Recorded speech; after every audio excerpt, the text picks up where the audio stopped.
bring this meeting to order. Certainly. But good evening, everyone. Tonight is Tuesday, April 22nd, 2025. Tonight we have a planning and zoning public hearing and general meeting. It's about 7 p.m. We're here in Town Hall in room 206. We're going to get right into it. The first item on the public hearing is a continuation of a public hearing regarding special permit application number 312 Bees and Boy, also known as PL 25-25 HDR Holdings LLC, Wonder Restaurant at 1897 Boston Post Road. Proposed to establish a new restaurant involving the sale of pre-prepared foods within a 3,600 square foot first floor of a building. The 0.49 plus or minus acres subject property is located on the north side of Boston Post Road at the northwest corner, formed by its intersection with Dickinson Road, and is shown on Assessor's Map number 42 as lot number 6 in the neighborhood business NB zone. The hearing opened 2 weeks ago on April 8th. April 8th.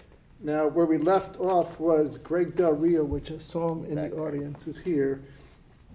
Where we left off is we didn't have the traffic and parking study peer review done because the traffic consultant just, for the applicant side, just put it in. We have that in. It came in yesterday or today. I read what it said. Was there anything else that we're missing? No, I don't believe there was. Mr. Del Rio from Hardesty in Hanover, the Commission's peer review traffic engineer, submitted comments for the record dated April 18th in response to open issues and comments that were originally submitted by Mr. Del Rio on the 8th of this month. So this is the main outstanding item, and the reason the Commission kept this matter open from the 8th. We'll note that we also circulated quite a few public comments that were submitted on the application over the past couple days. Yep, I believe in the range of 20 or 25 comments from the public and neighbors of the property.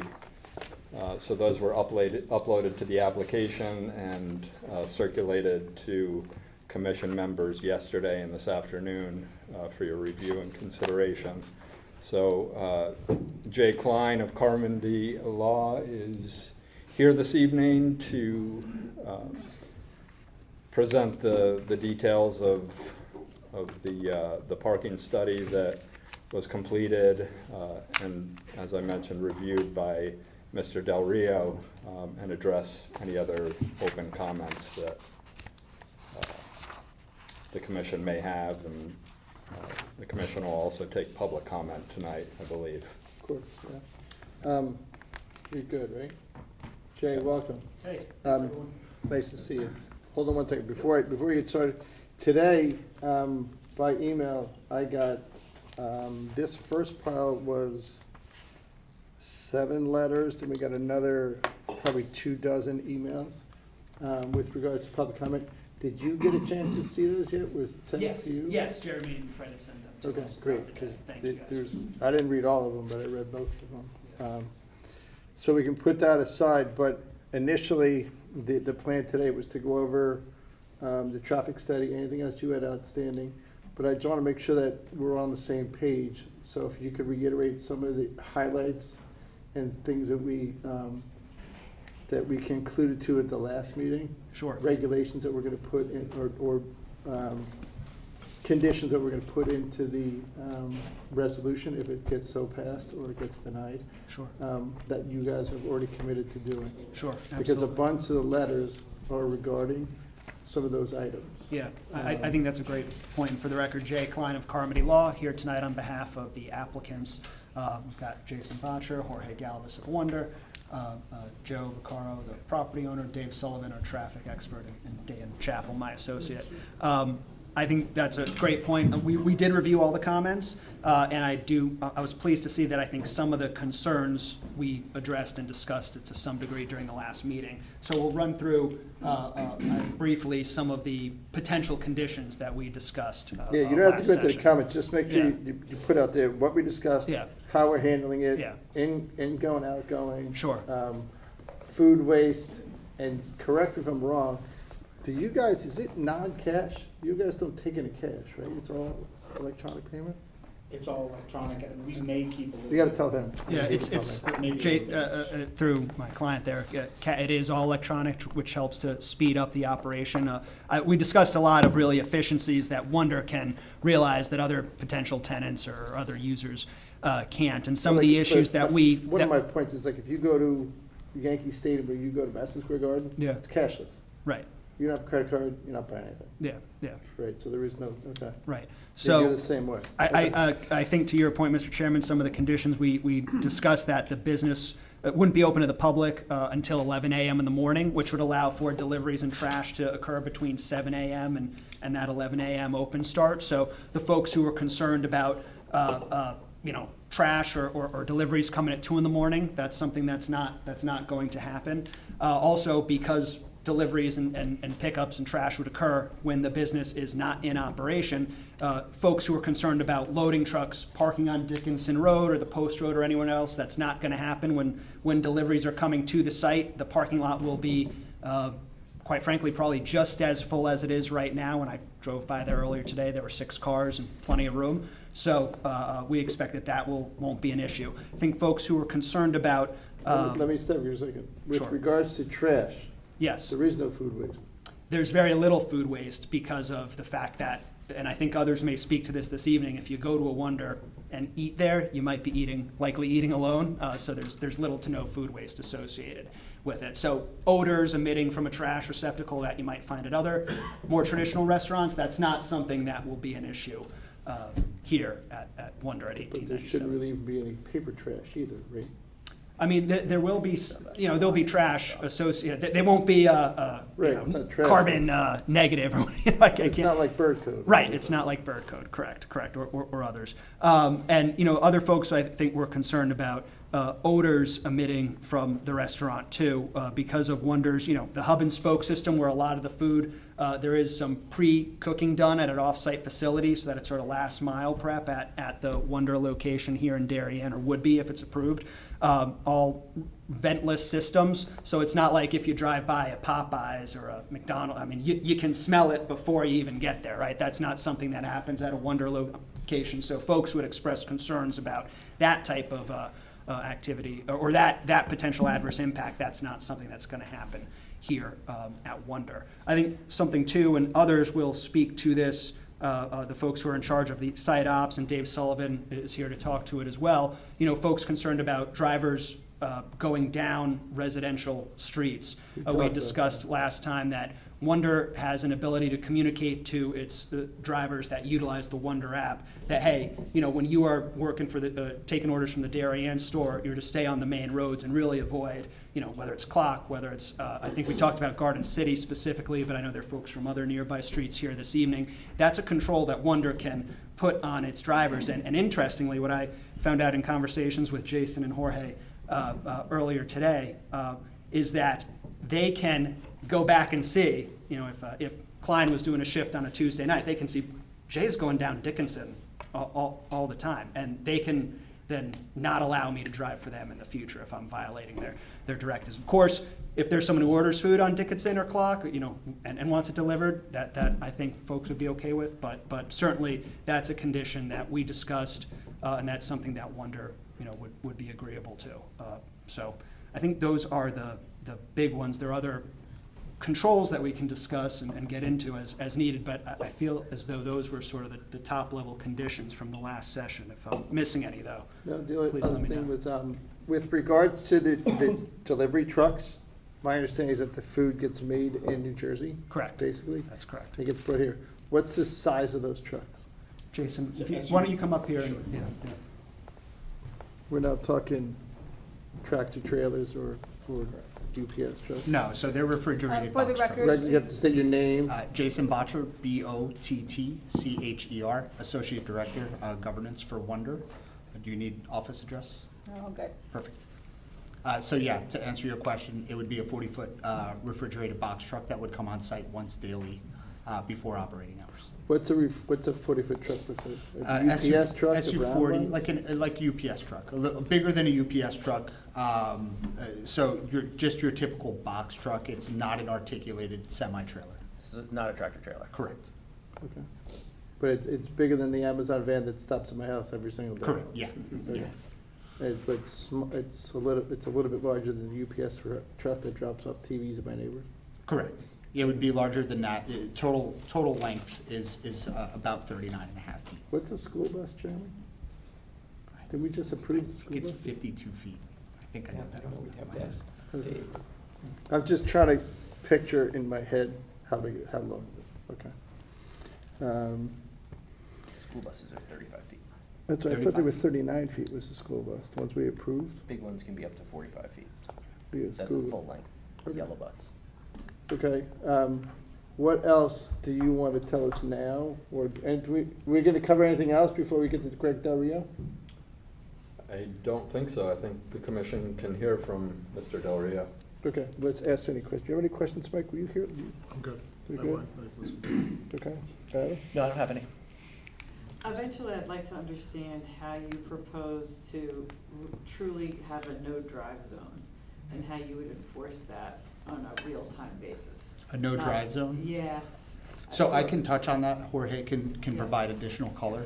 So the way it works throughout Courier app, the couriers would have messages that come up on their screen indicating that they are not to use these streets. These are restricted streets. Now, courier behavior is courier behavior, but the great thing is about the platform that we have is that we can track where they are actually going, what routes they're taking, and if we do have persistent offenders, they could be booted from the platform and unable to act as a courier for Wonder any further. And how would you propose tracking that and enforcing that? So that I would kick over to Jorge. Yeah, those are the kind of things I'd like to hear Yeah. about. Yeah, that's fine. Because what I want to do is you gotta Chat about that during the traffic study, and then that's a cleanup question, or you tell me that that's something that's on a concern of mine. Great. Do you want to address that now, or? No, we want to Okay. get this, no, Jorge, you're cool. Cool. Don't go anywhere, man. You're the one that said you can track these guys. Hey guys, Um, Jorge Galvez, for the record. Fantastic. And what's your title? Courier Merchant Manager, sorry, Courier Operations Manager at Okay. Wonder. Okay. Couple So- threshold items. You guys, correct me if I'm wrong, purchased Grubhub? Is that right? I come from Relay. Yeah, I don't know what Relay is. I know Grubhub, DoorDash, and, So we did courier operations in New York City. And so our technology is basically such that we're optimizing courier deliveries. So I know one of the concerns a lot of neighbors had was how many riders would be on the road, and that's something we talked about last time, where we could set a cap so we actually have 5, 6 couriers max during peak hours. So you're not going to see like 100 couriers, 20 couriers. There's like a limit to that. let me back up for a second. I've been to the Wonder store at High Ridge. Great location, kiosk, no cash, all that stuff. Can I order Wonder food on Uber Eats? As of the So we were deplatformed when we purchased Grubhub. So that's a no. So that was a no. What I've heard as of last week is we may be back on Uber Eats. It's Okay, possible. what about DoorDash? DoorDash, we are available, correct. You're on DoorDash? Yes. Okay. So there's Uber Eats, DoorDash, and Grubhub, right? Grubhub. Anyone I'm missing? Postmates? Those are them, right? Postmates? Yeah. What about Postmates? I don't know anything about this stuff. I go pick up the stuff myself. Postmates is part of Uber Eats. Okay. Yeah. Because what we're trying to say is, you can control what you can control. Correct. Which should be the majority, the vast majority of the volume is native delivery. Yeah, so what we mentioned 2 weeks ago was that about 70% of our delivery orders are through the Wonder app. or the Wonder platform, so that is handled by Relay and Jorge's team. Okay. So is it cheaper for me to get a grilled chicken sandwich on Wonder app than it is on Uber Eats? Yes. Okay, Yes. okay. So, and I take Ubers and Curbs in New York City all the time. They follow the track, I know where my kid is, and all that stuff. Do you have the same technology? Yes, correct. Okay. So every customer who places an order receives a tracking link where you'll be able to follow your courier and see where they are on their way to you. And so can you? Correct. Okay. So that's what we mentioned when we could track couriers, anyone on the shift. And since it's gonna be a small amount of couriers, you could technically do a quick audit and check to see like what route they're taking when they're driving. And you can see like, if they're sticking to the main roads or if they're driving around. Okay. And we have flags for that too, right? So for every delivery that someone picks up, we give them a predetermined route.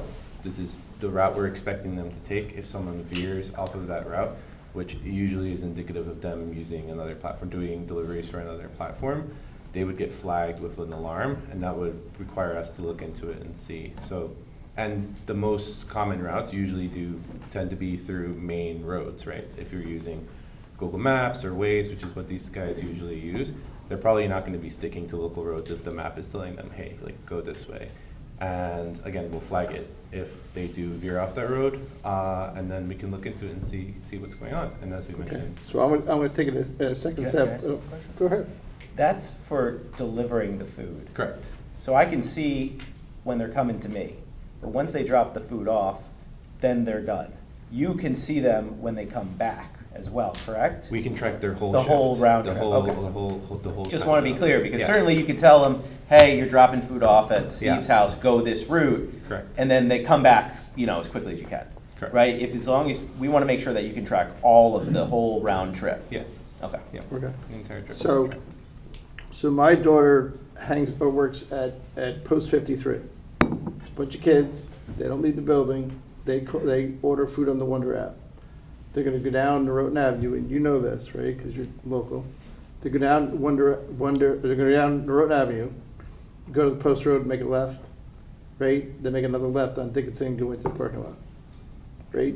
When I go to that same location, I got a buddy that lives on Clock, so I go up Norotan Avenue, bang a left on Clock, go past his house, then go to the end, make a right on Dickinson, and then I can go into the same thing. I don't want any of these Uber drivers or drivers doing that. And you said that yes last week that you're not going to allow them to do that, right? Yeah, so we can control and we can have that messaging, those restrictions for those relay drivers. Okay, so if I get a call from For the the guy, relay drivers, but not for somebody who orders off of Uber Eats, or Correct. not somebody that chooses to come pick up their own. Correct. Right. I think to that point, we can control, they can control what they can control, which I think is, it's a lot more than Yep. the typical restaurant or food type establishment. right, so if Uber Eats drivers or Grubhub drivers and all those drivers are going down from Post 53 down Clock, and making a left on either Garden City or Dickinson, that's a violation of special permit, right? I would say it's a violation if a relay driver does that. The folks that we can't control, we can't say that we'll control what individuals. You control, I'm just trying to make sure that we're on the same page. Yes, but if it's an Uber driver that's outside of the relay system, we can't control the Uber driver, but we can control a clear Right. majority of the delivery orders Right. that are made. So if there was a condition, I would say that condition apply to folks or drivers who are driving for Wonder via the relay app or the Wonder app. Right, but I mean, I'm pretty smart, I'm not gonna pay $5 extra to get Uber Eats versus going to Wonder app. But, if I get Uber Eats or DoorDash points, and I need 5 points away from a free meal, Right, that could be the deciding factor. We can't control the Uber Eats people, but we can control the Wonder folks, and that's what but it's in violation of the special permit, so your special permit gets pulled, this building gets shut down. I You're the think- lawyer, What's that? you're the lawyer. I think You're a typically client. what would happen is if there are violations, again, what Jorge and Jason are saying is that we will call those folks in and we will make sure those drivers aren't working for Wonder in the future. I think how it's worked in the past is there'd be a hearing, understanding of what happened, was it any corrective action taken, or did Wonder, fall asleep at the wheel? Right. If corrective action was taken, I would hope that rather than a full revocation of a permit. It would be, maybe there are modifications that would have to be made rather than a complete revocation. So I believe that's how the condition is usually, if X happens, you'll come in for a hearing, your permit can be suspended, modified, or revoked. And I imagine that's what would happen. What would happen here? I'm not gonna modify anything.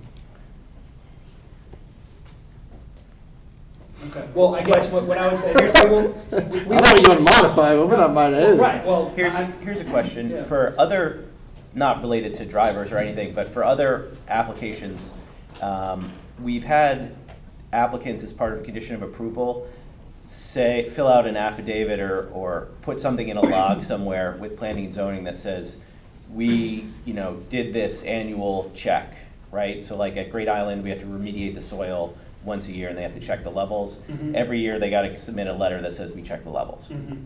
Would you guys be willing to do that as part of condition of approval to say that we affirm that we are monitoring the drivers every year in the event that you guys are long gone, there's a new manager, he doesn't know about the special permit ride type of thing, this way it just keeps it fresh in mind. Would that be something you would be open towards? Yeah, I think as long as the technology, and Jorge's nodding his head yes, so I'm gonna say yes.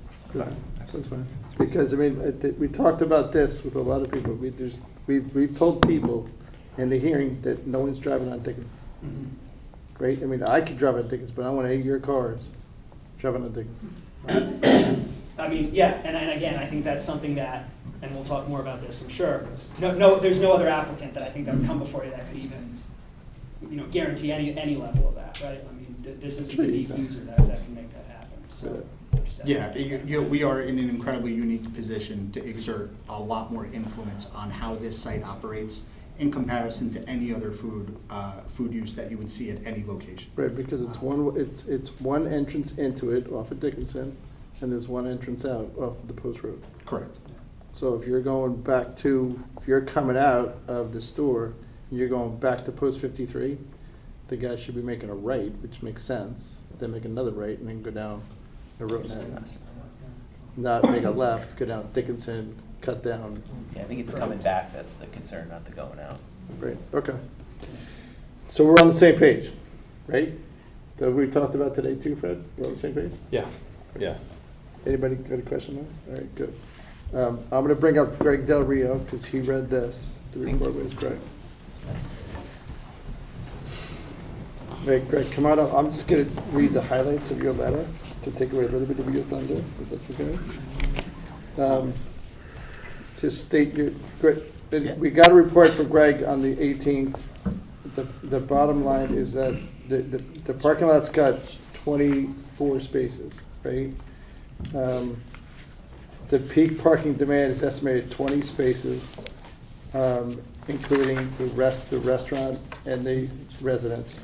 There's 24 in the space. We have 4 additional, right? The applicant and one of the representatives say they can control when pickup and couriers arrive at the site to pick up orders, which mitigates chances of overflow parking on site.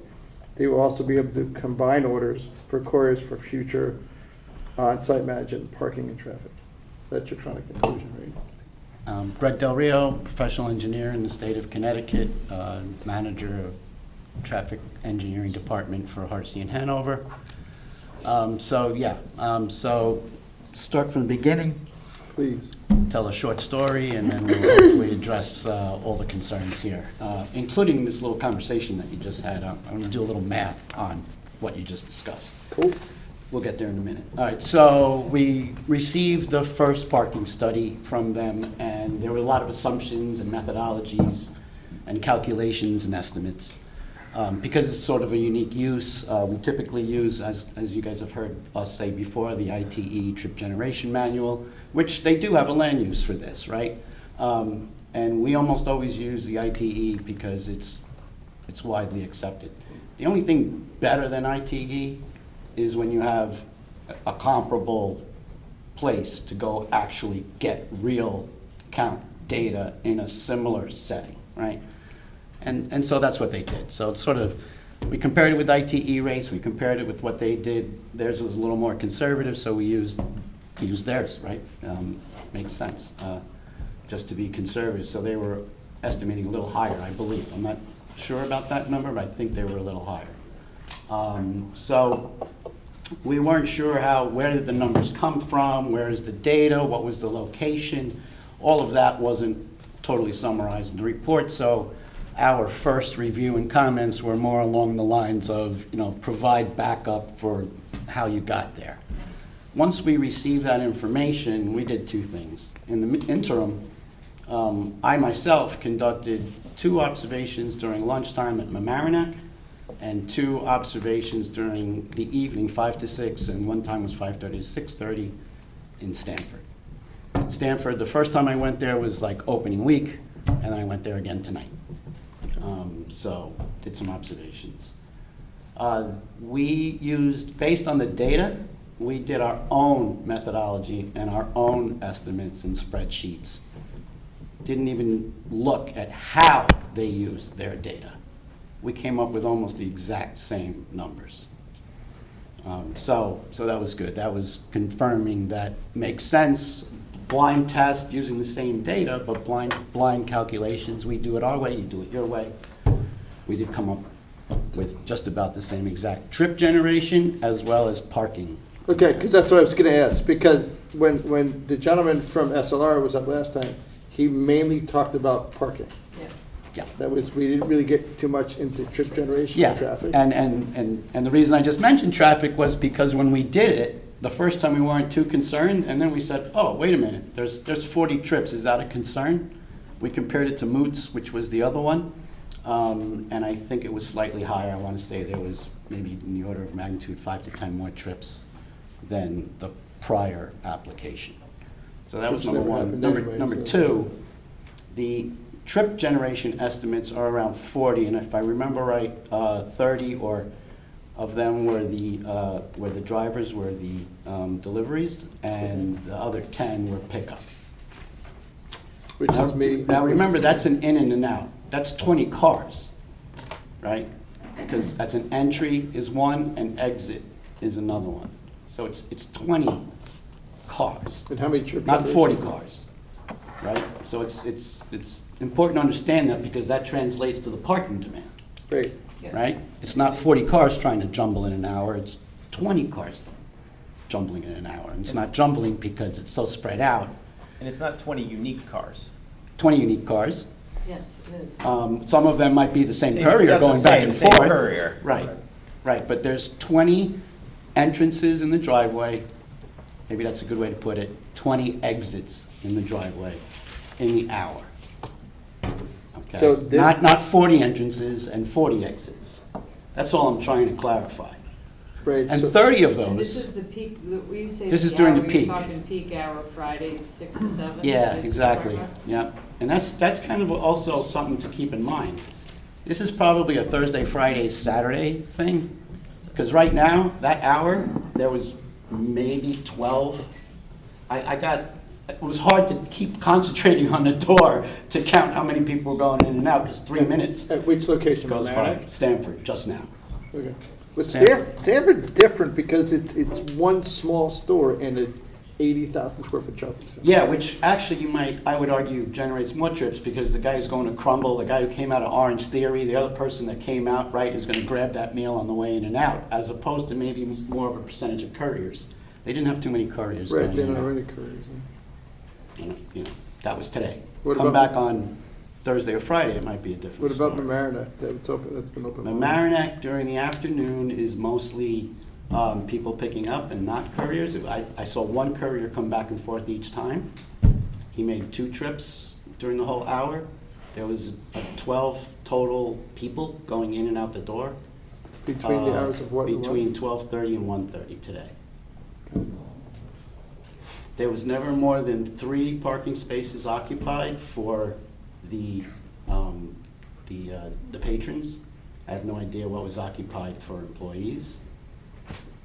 Most of the time, it was the one primary spot right in front. As people drove in, the spot was open, they pulled out, next guy came in a few minutes later. The other thing that was... Let me stop you Yeah. for a second. Westfield, New Jersey is a tier 5, Correct. right? What is Darien and what is Mamaroneck? You have to go up to So both Mamaroneck and Darien would be tier 3 locations for us. So as previously noted 2 weeks ago, significant difference in employee count, 17 for our tier 5 Westfield location, 13 at peak for Stamford and for Darien. Because I mean, I know you guys focus on Westfield. He's focusing on Stamford and Mamaroneck, which is what I'm focusing on. I don't really know much about Jersey. Understood. Okay. And are Mamaroneck and Stamford, are either of them in adjacent residential neighborhoods where the exit or entry requires them to be in a residential neighborhood? Both are in commercial strip centers. But the Stanford's on High Ridge Road, which is what a major drag, like the Post Road. And the Mamaroneck's on Boston Post Road too, right? Correct. Northern Mamaroneck? Yeah. Yeah, in the quiet. The Stop and Shop Center, right over there. Oh, okay, Yeah. that's back up Post Road. Right next to not the municipal building, but where they Yeah, I have know, their yeah. senior center. The crossfields on the other Yeah. side. I guess my biggest concern is the fact that this requires an entry from a residential street. It's not in and out of the Boston Post Road, and I'm skeptical. Yeah, I'm sure Jay's probably coming up to say the same thing I'm gonna say, and he's probably gonna yell at me for saying it myself, but, yeah, any user you have on that ground floor is going to have that same situation. Okay. Go ahead, Greg, I catch up, I apologize.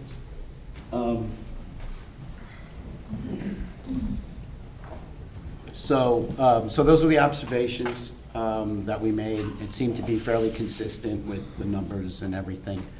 The interesting thing today that I noted and nobody has spoken about, you were talking about the electronic, right? So they have their own app. You tend to go, to the app. I've tried it. You do the ordering. So you've already paid. Great, It's a very quick in and out. great. The dwell time in the parking lot for the car was about a minute to a minute and a half.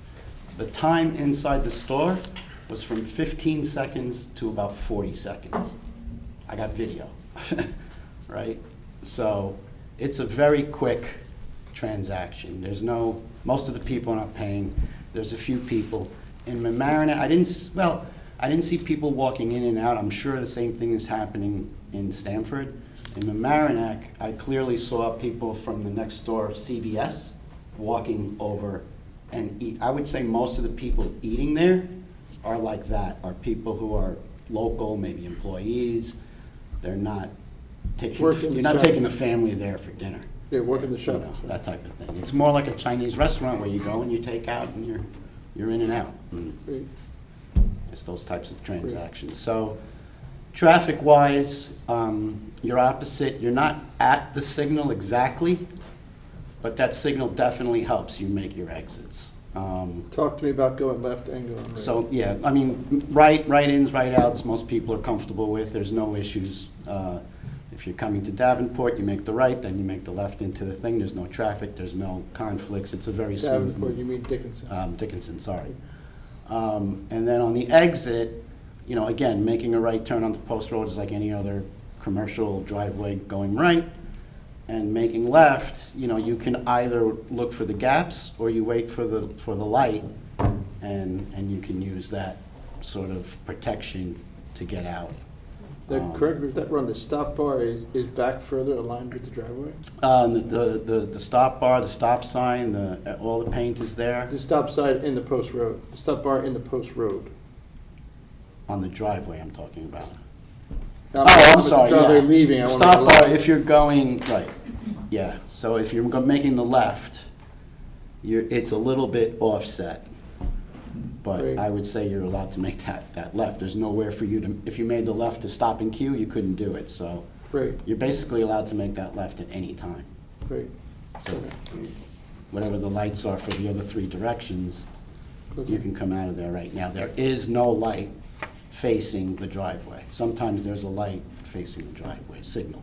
Great. There is. There's no left hand, there's Yeah. no left arrow, no. Yeah, and I don't think well, I won't talk out of turn as far as the crash data goes, but I don't believe there was any You can talk- significant you can trends talk there. about it. I mean, they didn't study it, but, I mean, you might have looked at it. We might have looked at it the first time. Okay. Anything else you need to add? No, again, we talked about the parking. I believe the numbers seem sound, the observations seem to back it up. And the same thing with the traffic. Oh, so with the road and the discussion that you were having before, if the numbers are even close to being accurate, right? So out of the 40 trips, 30 of those trips are made by the couriers. So that's 15 cars. And they got 70% of them, right? So 15, they've taken, let's say 10. You only got 5 left that you're worried about that aren't going to be showing up on their apps, You right? mean So let's break this down by the number. Now, how many are candidates coming from that direction that you took your route? Not all 5. No. 2. One does, one doesn't. So now you're down to worrying about one guy. Great. There's a lot of people that are concerned, including myself.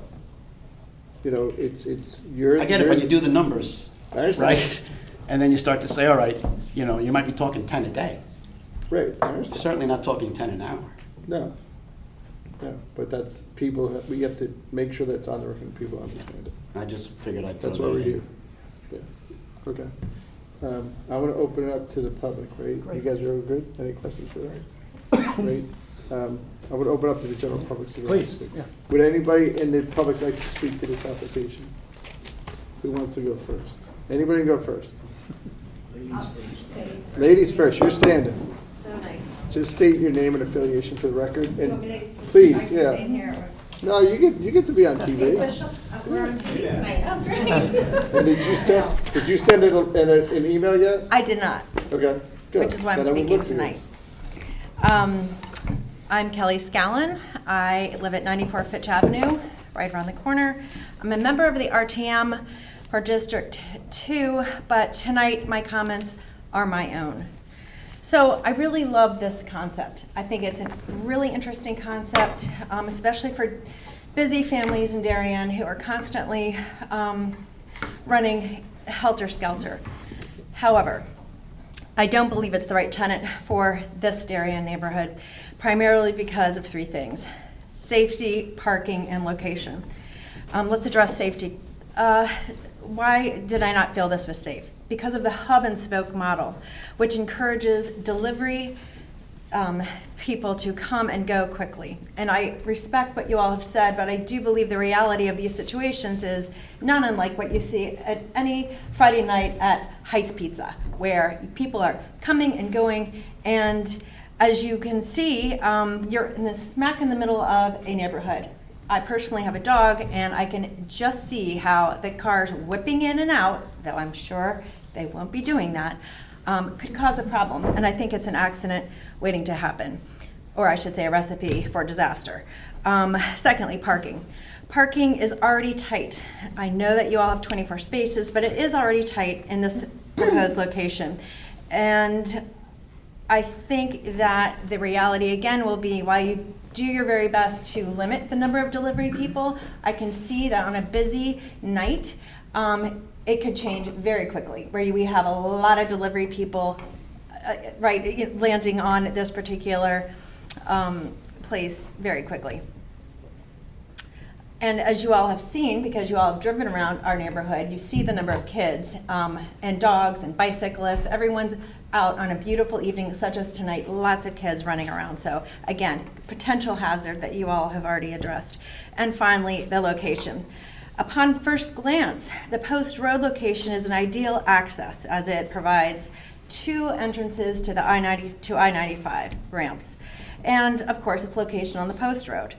Unfortunately, this section of the post road is in reality a neighborhood street and not the traditional post road or High Ridge Road of which you all are used to. So let's take a look at your other locations here in Connecticut. We have the High Ridge Road location, which you've already mentioned is a busy non-residential street. We have Fairfield Black Rock Turnpike, again a non-residential strip mall. And the soon-to-be open in Milford, again, another non-residential shopping center. So I think when we look at a tenant such as this, we need to remember that Darien is very unique in many ways. And with that comes unique challenges to this area. I love the concept, but I don't think it's right for this Darien neighborhood. Thank you.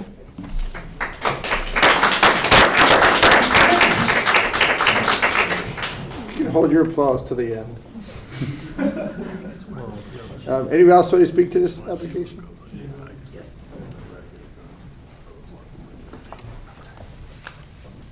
Hi there. Sheehan Murphy at 39 Dickinson Road. So what was your first name? Sheehan Murphy. Nice to meet you. You too. 39 Dickinson, so I'm the immediate neighbor.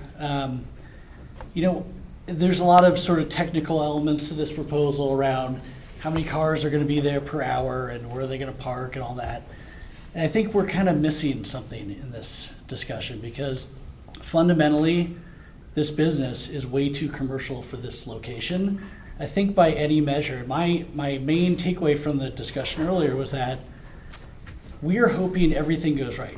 We're hoping enforcement of drivers goes right. We're hoping there's enough spots. We're hoping there aren't too many orders. We're hoping there's no peak surges that create these issues. And that's not reality. And so my big question is, why there? We've got all this commercial real estate coming online. We've got Stanford, Norwalk, other areas in the neighborhood that could be supporting this type of business. This business could be anywhere. And so why this location? Why are we trying to force it and make accommodations in this location? That's my first main point. I looked at some of the data around trips, and I think it's really important to talk about how many trips there will be. And there's this number of 30 or 40 that's thrown out there. This business is infinitely scalable. I mean, they can turn on the radius of delivery whenever they want to go further north, further south. And so we in the neighborhood are the ones that will bear the brunt of any increase in volume over these estimates, okay? So that people in a high-rise in Stanford or in Greenwich can get a delivery. So why in this neighborhood is my main question. Yeah, we talked about the high rises in Stanford. Go ahead, I'm sorry. Another point that I don't think has been discussed, I mean, we've talked about safety. I have 2 kids on the block. I think the issue of like cars getting past the Dickinson entrance, like that's a real thing. They can try to enforce it and say, well, we're gonna flag this driver, and that sounds like a full-time job managing that, first of all. Secondly, if somebody misses the entrance, where do they go? They go right into the fire station parking lot or my driveway. And that, we're talking about numbers that could be in the thousands of cars a week. That's a very real impact to not just me, but my immediate neighbors. Another thing too is that this will be the most commercial business in the neighborhood business district. This business will be open more hours than any other business in this district, 35 more hours per week than Papa Joe's, 29 more hours per week than Roost. They primarily operate at night. So you think of like sort of the flow of the community. There's a lot of activity during the day, Roost is busy, all those businesses are busy, and then things slow down at dinner time. Families go for walks with their dogs, kids are riding bikes on Dickinson, Clock and Garden City. And that's when they're just peaking, right? I think it was 5 to 7 or 6 to 8 was their peak. It's 5 to 7.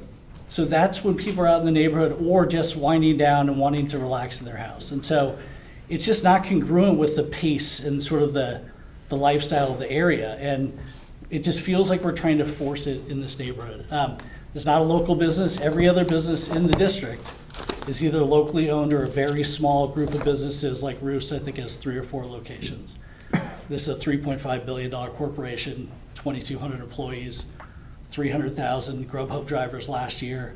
So the problem is we can't come back from this decision if this business takes off, it's only in 30 locations or whatever it is now, and it's wildly popular, how do we slow it down from tripling, quadrupling the volumes that they've talked about?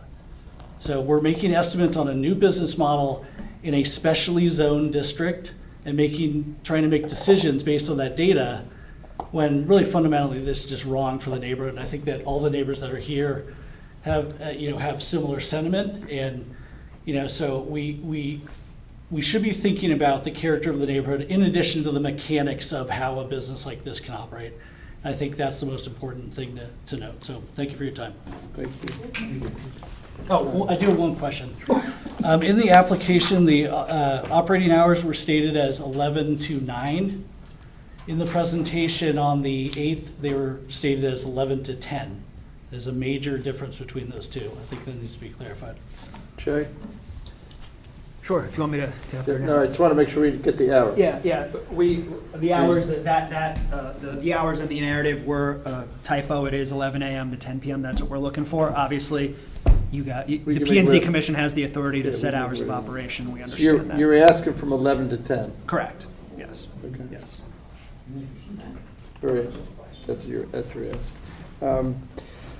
Who wants, I want to get this clear with regards to how you get into the location. So who of your team wants to answer how we're getting there? That's good. Are there any other neighbors that want to? There's gonna be a lot more, but it's, because you're coming off of the post road and you're going into Dickinson. A car should not drive past that gentleman. Correct. That's a good point. I'm happy to answer. I'd rather have one of these guys. Okay, yeah, that's fine. Dave, why don't you go on? Yeah, sure. Sorry, guys. Because it's got to do with traffic patterns and generation. No Grubhub, Uber Eats, courier drivers should pass that gentleman's house. Right. So Dave Sullivan, SLR. So the entering pattern is taking a right or a left onto Dickinson, and there's a driveway right there on the left. There'll be a sign and a building. All of the couriers will be have gone here many times. After a short time, many of the non-couriers will have gone here. So it's highly unlikely that this is going to be a habitual problem of people turning on Dickinson so fast that they drive past the driveway here. So I don't see that that's a realistic thing. Who did the signage application? We did not do the signage application. So- The sign consultant did. Is there gonna be a sign, maybe the landlord, is there gonna be a sign that says Grubhub, like a left? Or whatever, sorry, Wonder? So signage application was handled by our signage vendor. There is no sign at the entry drive. So what he just said on is not right. Dickinson. There's not So gonna be a sign. I don't, there may be an existing sign on Dickinson, I'm not sure, that says enter.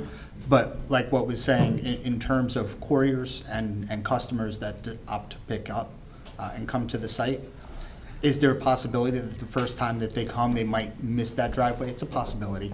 But it's a pretty quick learning experience if you're coming to the site more than once, that you know to make that left off of Dickinson onto the site. Do you find the couriers are repeat couriers? On the relay side, for Like, sure. do you have any data as to the frequency of that? Because like, if you're talking about 10 couriers who are always the 10 couriers who are driving, right? That's different than every week you have 5 new people that make that mistake, right? Yeah, we don't have that data for say Uber Eats or for DoorDash, for example. But Jorge, if you want to touch on relay. Yeah. You know what I mean? Like, I get it. You miss it once, you're never gonna miss it again. Yeah. But the problem is, if every Friday and every Saturday you just have all new drivers, a lot of people might be missing that. Versus if you have, let's say, your typical pool is 20, and at any given time there's 5 or 6, and maybe there's a new guy or 2, whatever. But if it's mostly the same, then what you're saying is absolutely true. But if it's not, then they could all miss it all the time. Go ahead. You understand? Yeah, Like, absolutely. And you also said earlier that there's only gonna be 6 couriers on duty at one time. Yeah, so to address that concern first, we're focused on efficiency. And to be efficient means to have the least amount of people we can have online to pay them the most amount of money they can make so that they're repeat users, they're happy using the app, they're receptive to feedback, and they work with us. So it's like a group effort. Very unlike any other platform. And what they do where they churn through couriers, that's not what we want to do. We want to bring on people who we vetted, we run background checks on them, we do motor vehicle record checks on them, we make sure they're clean, ready to go, eager to work, online, and cooperative, right? So we can limit how many people can be on at any time, and we're looking for people who are consistent. Because especially when you're launching in a new market, one of the issues we run into at first, they're only going to be delivering for Wonder, these couriers that we bring on. They're not doing pickups from any other restaurants. They're not working on other apps. They're working for Wonder. We're paying them a lot of times. We're bonusing them a bunch to make sure they're making at least $20 an hour. So we have these repeat users, or couriers, as really what they are. And we want them to be online. We want them to be engaged and working. So you're going to see a lot of the same people in this neighborhood, and a lot of these same people using and delivering these orders. There's definitely not a concern where there are going to be 5 people Sure, churning. constant Exactly. Yeah, that's a great question. Okay. Thank you. I want to go back to the public. Anyone else want to speak to this application? Please, come on up.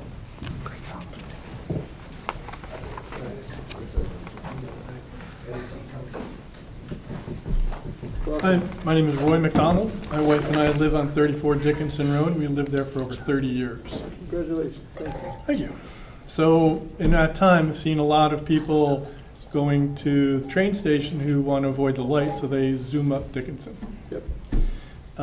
The entrance is only on Dickinson, but I do want to drill down on a couple of points. There's a lot of studies, and I'm confused by one of them specifically for Mr. Del Rio, so pardon me if I do too deep of a dive on the parking situation. But back in 2020, when Mr. Vaccaro came before this board, he asked to get a reduction from 25 spaces to 24. He got that. One of them is handicapped. 7 tenants, which leaves 18 spaces, but one is handicapped. Of those, part of... There's only 5 apartments in the building. But there's 1 space per bedroom. Right, but 7 yeah, bedrooms. there's 5 apartments there, and some guy's got a girlfriend, is what he's the best at. Right, but the allocation was 1 space per bedroom. That's Correct. 7. And there's how many reserved parking spaces for the? 8? I think there's 8 spaces for the, okay. Go ahead, I'm sorry. So to facilitate that reduction, they agreed to waive the requirement for the loading zone. Now, based on the April 8th meetings, they're saying that they want to maybe have a loading zone on Dickinson, which would eat into that sidewalk, or even propose putting it on the Norotan Fire Department side, which isn't going to fly. If a 40-foot box truck is in that parking lot, I live right there, I go by it all the time. There's no way that those cars are going to be able to get in or out. It's basically going to be in the middle of that parking lot. At what time of day? Because the store's closed when the deliveries are made. Right, but if you're a tenant there, the way Yes. the parking spots, if a truck is in that parking area, there's nowhere for it to go. Okay. So just to go back a little bit to some of these parking studies, because there was no traffic study. The first parking analysis was done by Malone and McBroom, and that was the one that said that you utilized the LTE and the ITE parking manuals. Mr. Sullivan back then, he agreed with the assessment, but if it was a quick service restaurant, then the allocation for parking would change from retail, which is 1 per 200 square feet, to 1 per 150, which would be a third more parking spaces. But what's interesting is in 2022, Mr. Del Rio said, and this is his Hardesty and Hanover peer review from May 26, 2022. He said, and I quote, "Applying the town's parking regulations and based on the various scenarios, as well as reserved parking for residents, there will be a shortfall of 1, 4, or 6 parking spaces depending on the land use assumptions." So I'm wondering how that changed. Okay. You can ask him. He's here. We'll get to that in a minute. Yep. So I'm just going to skip some of that. It's just in too deep. But the point of this is it's all estimate gamesmanship, right? None of us really know. But the point is that this is in the NB zoning, and NB zoning is neighborhood business. And to your credit, I really appreciate you looking out for us on Dickinson Road, because this is a neighborhood where at the end of the day, we go out to our mailboxes and we have a glass of wine with our neighbor. I know your neighbors. I counted Really well. I counted 30 people walking dogs today alone. Now, I don't know what happens in the winter when there's trying to plow and that street is only a lane and a half wide, but in the summer, it's pretty busy out there. I sent a note to President Segario of the Norotan Fire Department, and he did have a little bit of a concern. He said, let me just find that. He said, our parking lot is a private property and not available to use by restaurant patrons or delivery drivers, especially because, I can show you on the Google map, if you Google Stanford to 1897 Post Road, it takes you down Clock and down Dickinson. Great, that's what we're restricting. So, If you're coming from exit, what's that, exit 10, right? restricting, but only through the apps you can track, not by the other ones. If I go there, yeah, I want to go past Pete's house Yeah, and exactly. go into the restaurant. And throw some cans out on the way by. But in the winter, he's got an outdoor fire pit too. Mr. Gerasi said, the parking lot is private property and not available for use by restaurant patrons or delivery drivers. We have not been approached by the developers, nor would we support any arrangement that compromises the availability of parking for our volunteers or impedes access to our station. And every Friday night, they have an evening meeting where they're doing volunteer work, and they're parking in front of my house all the time. I never come to this commission and complain about it. It's a volunteer fire department. But with that kind of overflow, all we need to do is what Sheehan was saying is go a little above the 40% expectation, and all of a sudden we have a problem. If we go above the estimates that they propose, that where 70% of the New Jersey staff commute, only 50% will do it in Darien and use the bus. The problem with the 341 line, and I downloaded the app, is that after 6:30 it runs only every hour. So I don't know where, in reality, people who work there are going to want to spend 2 hours on a commute home after working there. So just to go back to, I'm going to get out of this parking stuff, but just go back to that, the neighborhood business zone, which in the Article 1 of the zoning regulations, the express purpose of that zone is to promote, this committee to help in that zone is to promote the beneficial and convenient relationship among residential and commercial areas and consider the appropriate use in each area. In Section 780 of the business zone, which are intended to provide local neighborhoods with conveniently located controlled zones in which needed and desirable commercial sales and services can be offered in a manner which will not be detrimental to the surrounding neighborhood. So my question before the commission is whether this multi-million dollar company, which owns Wonder and Grubhub, is expressly designed to have food delivery from a ghost kitchen, serves our neighborhood. Thank you. Thank you. Next. Can you hold on 1 second? Is it a ghost kitchen or is it a prepared kitchen? What was the question, Steve? Is it a ghost kitchen or a food prep place? It's Because to me, ghost kitchens are the ones that are in New York City where they're in the back of a building and they make the food. right. So the food, as we said before, it's prepped off-site, and then final preparations are made on-site here. So I don't know that the ghost kitchen is the term ghost that I would kitchen is use the one that's in New necessarily. Jersey, right? Right. That's what I would Okay. say. And I think just quickly, just before, because you put your finger up when you mentioned it, the whole parking designation, this is not fast food's not permitted in the NB zone. This is a food establishment that prepared food for on or off-site consumption. So that's I know we spent a lot of time discussing how the use is designated. So that, to answer the gentleman's specific question, that's what triggered a different parking requirement. So. And Greg, when do you want to answer that question? It's fresh on your mind?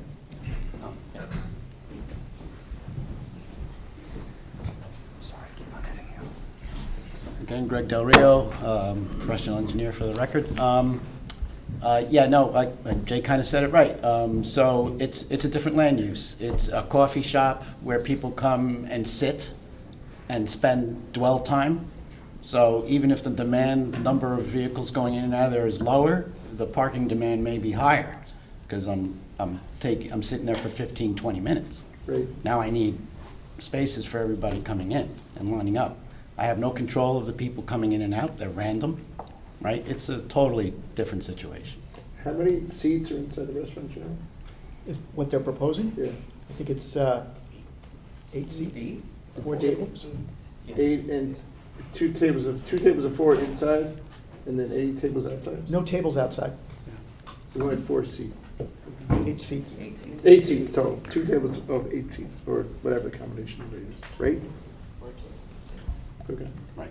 And they can, through the app, tell you that you're going to be ready in 20 minutes or 40 minutes or an hour, so that you're not coming and sitting for 20 minutes like other places that don't have that feedback and that notification that you get these days. Did you go inside, I went inside Stanford, did you go inside Stanford and Norwalk and see? I went observe the number of Stanford seats? and the Marinette, yeah. Same thing, there's only Yeah, 2 tables? what you typically see is a couple of workers sitting there on their breaks, and then, like I said, it looks more or less like people walking in from the adjacent retail. Or the people. Because the only thing I told these guys was the firemen want to eat there. The Marinette was easy because they were wearing CVS clothes, so it's not. Oh, okay, got it. Yeah. Okay. Next, I cut you off, I apologize, sir. Just state your name and affiliation for that. Hey, Matt Sargent, live on 2 Clock Avenue. We got a letter from you, right? Correct. I hope this isn't too redundant. You're elected. But first, I'd just like to say, I don't think anybody in the neighborhood is against the building owners of, building a great building. It's a beautiful location. Make sure you get a good return on your investment. But this business is absolutely detrimental to our neighborhood. Just to quote Jay Klein earlier, he mentioned the hub and spoke system. This would be the last mile. Those are logistics hubs descriptions. That's not a restaurant. To quote him again, if you went in there, you'd be eating alone. So this business will bring in courier drivers, and again, courier behavior is courier behavior, that you can't really control. So the neighborhood gets all of the negative externalities. We get increased traffic, people who don't know the neighborhood driving on basically pedestrian heavy streets, and we get no benefit because there's no eat-in. Yes, we could take delivery from there, but the nature of the NB zoning seems to be something that would benefit the community. Everybody here is vehemently against this type of business. All the benefits come to people that live basically outside of the neighborhood. So that's the first thing. Second thing is, as Roy brought up, the fact that there's a fire station right there, and the nature of emergencies and fire stations is, time is of the essence. You need capability to be there quickly, and anything that inhibits the ability for volunteer firefighters to get to the station and get out of there as quickly as possible, I think should be definitely, worrisome, especially since those dangers don't come with any benefits for the local residents. And last thing I could think of, which really I think about often as I'm walking my dog around that neighborhood, especially in the evening, I see a lot of teenagers on their phones checking text messages at night. You can see their faces lit up. I'm sure you've all been in an Uber before, and you know that they're constantly looking at the directions on their device or GPS. And so that combination with heavy pedestrian use, kids on scooters, people walking their golden retrievers, it's all downside.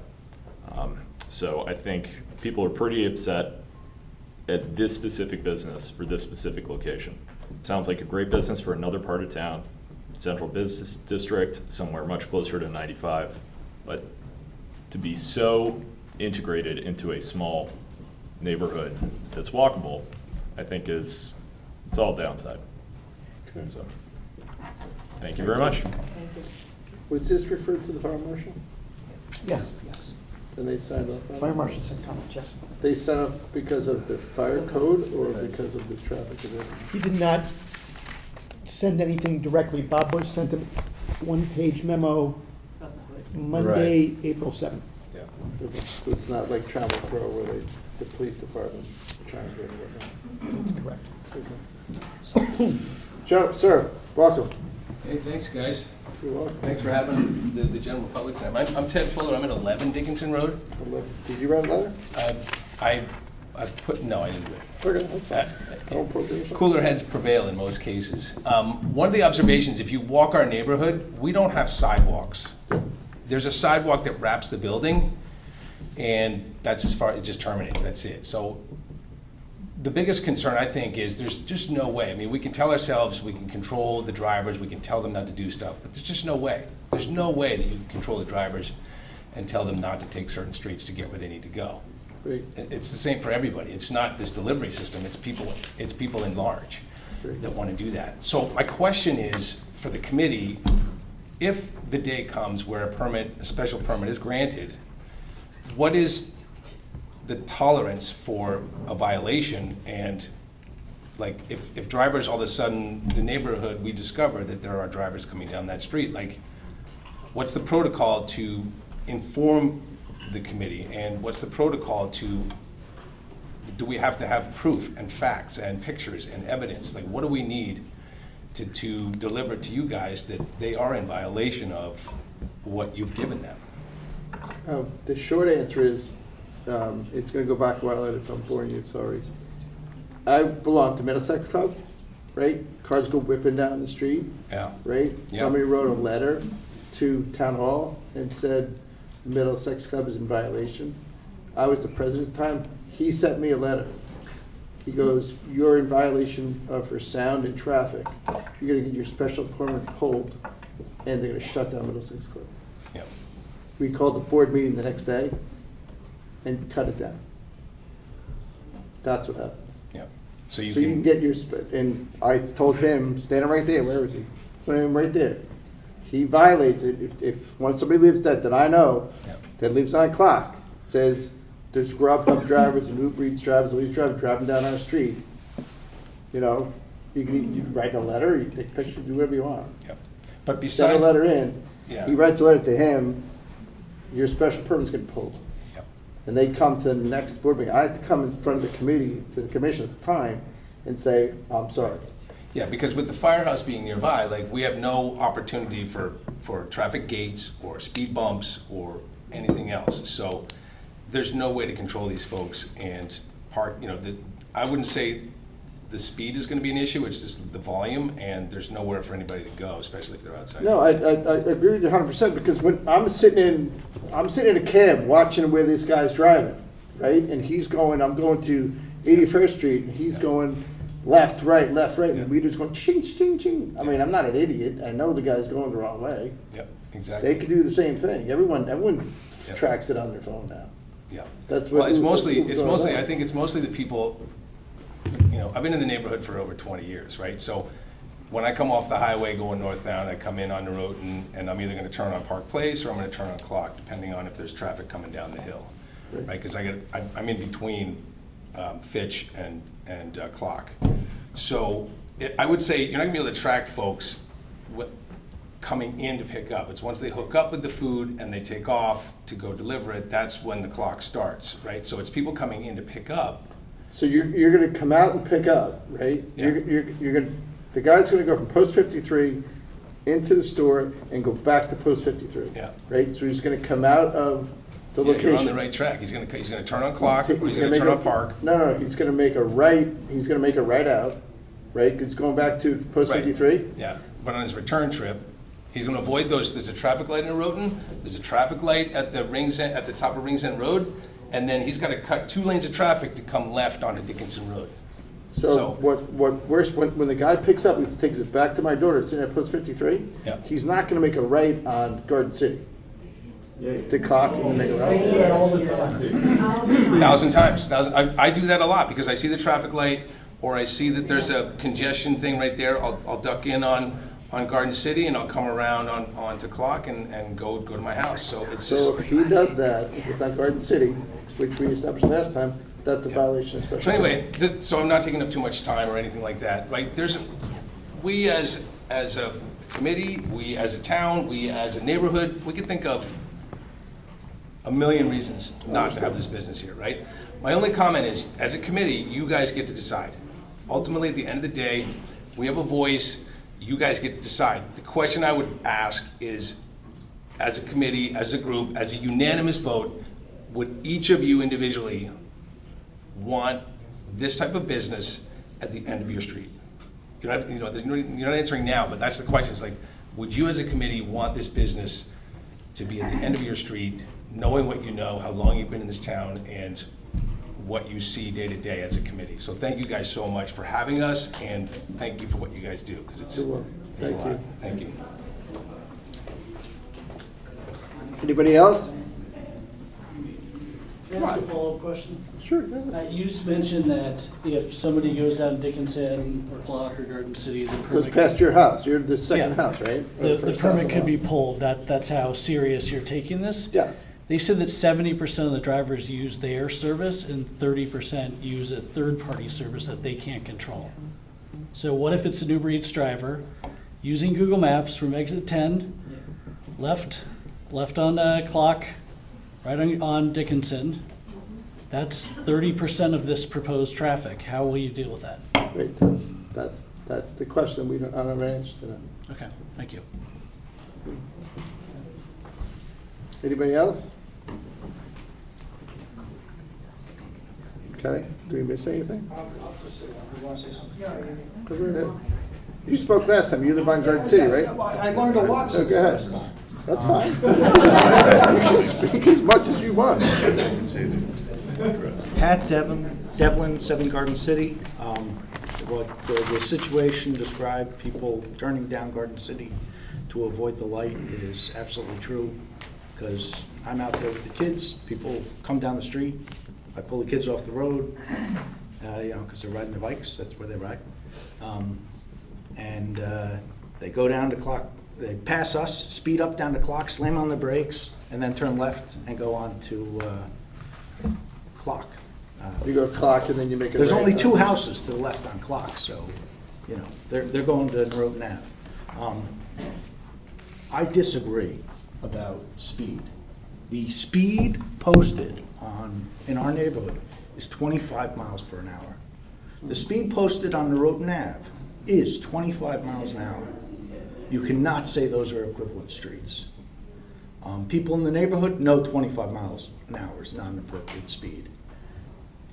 People who drive 25 miles an hour on Road Ave are driving very safely. Most people drive 35 miles an hour on Road Avenue. And some people drive 35 miles an hour on Garden City Road, on Clock, and on Dickinson. And we have police data that proves that. They put up a scanner and measured people traveling. So the same thing on Echo Drive North. Why aren't we changing that as a town? Where's the speed limit? Speed limits on, what's our criteria for choosing that? Police department sets the speed limits on. No, they say the state does, and they won't do anything because we've got to get them to be more active. But that's why you see those yellow things in everybody's street. Yeah. My street was the first one to go. All right, so I paid for them. the speed is definitely an issue. And right now, I'm against this whole thing. I like the idea of the restaurant, I don't think this neighborhood's right. Okay, thank you. Thank you. Anybody else? All right, who wants to? Shannon wants One more. Just state your name and affiliation for the record. Yes. Hi, everyone. My name is Shannon Joe. I live on 33 Dickinson Road. Did you send us a letter? Or no? I did not. My husband did, and he required me to be here to share a few things.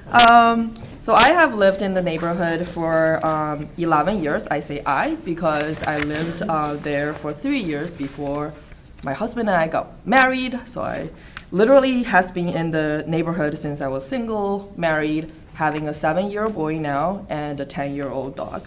So for my dog and my son, they spend their entire life in the neighborhood, and they have always enjoyed the peaceful, walkable. Everybody has talked about it.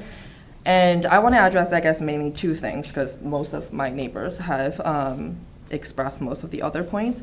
One point is obviously the traffic. I heard the math. I actually majored in math, so I love numbers. I know that all of the numbers currently are based on the today's estimate, right, of wherever the comparable sort of restaurants are.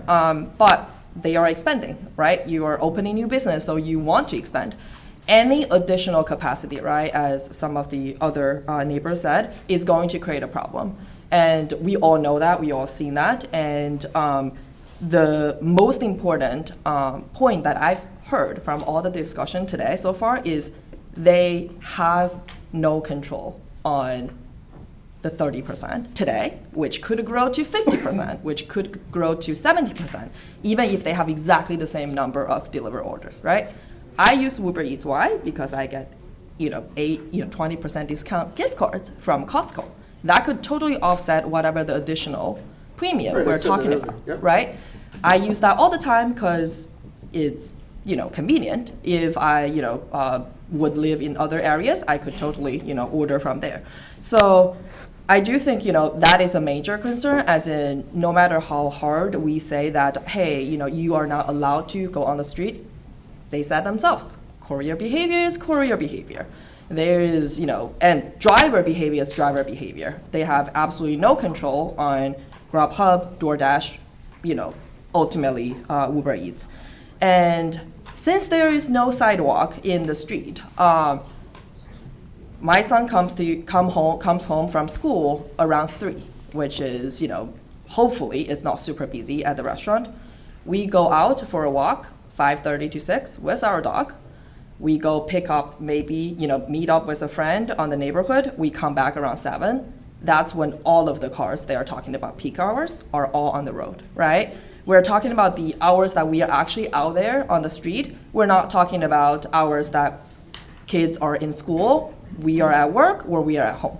So those late night hours, and I was shocked to hear that it actually, would open until 10 p.m., where the neighborhood basically quiets down around 7:30, right? So we're talking about literally trucks and drivers going by constantly after people are getting ready for bed. And again, for a child who literally grew up in the neighborhood, not, accustomed to that, that would be detrimental, right? I'm only speaking from my own family, but I, imagine folks with, young kids would share the same opinion as me. And then the last sort of, point that I want to mention here is about the parking space. We walk by the street every day, right? Right now, there is no active business there. The parking lot is not empty, right? You don't have the 20 space or 24 spaces open at all time. It's half occupied most of the times that I was there, which, again, is during dinner hours, as I mentioned. So whatever the 20 space that, 20 cars traffic, right, 40 both ways, is not going to fit based on my today's observation. I do not know what those cars are, right? They might not be allowed to park here, but again, they are parking today. So I would definitely raise that to attention, as in, I do think that, again, I also recently heard of the business model. I'm all for it, but I really don't think our neighborhood is the right place for it. And I would highly urge the committee to deny the special permit and then help find, another more appropriate space for the business. Thank you very much for what you do, and then thank you very much for your time. Thank you. Okay. Anybody else? I just have one very brief. You gotta come up. You gotta come back up if you don't mind. Roy McDonald with one very brief final note. Sure. I would just ask to press upon the committee, all of my neighbors who are against this, please stand up. This is what a neighborhood looks like. Thank you. Thank you. Nice job. Thank you. And all neighbors for? And I'm not I forget your name. Jason. Jason. We talked about this at the last hearing, with regards to Harbor Point, right? Harbor Point's got 5,000 apartments. And you guys have great menus that I've seen. If this becomes the wonder of Harbor Point, and gets overloaded, what's your expansion plans for Stanford, if you know them, to accommodate that population? So to account, we already have a Stanford location, obviously, and. It's High Ridge. So, yeah, I'm talking about Harbor Point. so nothing Which is specifically. exit 6, 7, 8 in Stanford. Yeah, nothing specifically on the southern end of Stanford is planned or in the pipeline at this moment. Okay. So that population is gonna be serviced by this location. Correct. So it's, the cars will go from exit 10, which is Norotan Avenue, post 53, to exit 7 there, and that's at 7 o'clock at night without traffic. That's Correct. 3-minute And so traffic. the order projections and the volumes that were done included that geography and that population. That's in your those projections. So, what yeah, do you call that's it, your that's been polygon. accounted for. Your polygon. Correct. Okay. Okay. Anybody else? We're good. All right. Any questions for these guys? I have a couple questions for Jay, if that's okay. Sure. Too many J's. Sorry, fine. Just for clarification, Dickinson is a public road, correct? Correct. Okay, so And it's not a private. It's not a private road? Correct. And has the zone changed on this property recently? It was, I believe, I'm looking at Joe, it's been NB for some time. Yeah, Okay. yeah. And is this a permissible use in this zone? Yes, Okay. it's a recognized use in the zone, with your approval. Correct. Well, it's Correct. it's a special permit. It's a special permit? Right. Yeah. But it's Correct. permissible? Yeah. Yes, yes. Okay. It's, yes. Okay, you good? Good. You good? We miss anything? Okay. Greg Del Rio, you square? Okay. Oh, sorry, there was a neighbor comment about truck blocking car access. Yeah, that's a good question. Can someone on your team address that? Yeah, I So mean, it's 7 o'clock, or 8 o'clock in the morning when the delivery comes from Jersey. mhm. You're gonna have a 40-foot box truck in the parking lot. And there's 7 or 8 parking spaces now, right? And the restaurant's closed. So is there room for this 40-foot truck to park? Well, now might be, and Dave wanted to come up and address some of the comments that were raised. Is it okay if I invite Dave up here? Dave Sullivan? Sure, yeah. Jorge, maybe. It just for everyone, for the record, Dave works for SLR NAR, which used to be Malone McBroom. So it's the same guy, the same firm that's done the same studies for 10 years. Same town. Yeah. Dave Sullivan. So, just to give you some perspective, the 40-foot truck is about the same width as 4 parking spaces. So if they were to pull up into some of the vacant parking spaces, 7 or 8 of those now are occupied, so there would be another, doing math, 16 spaces.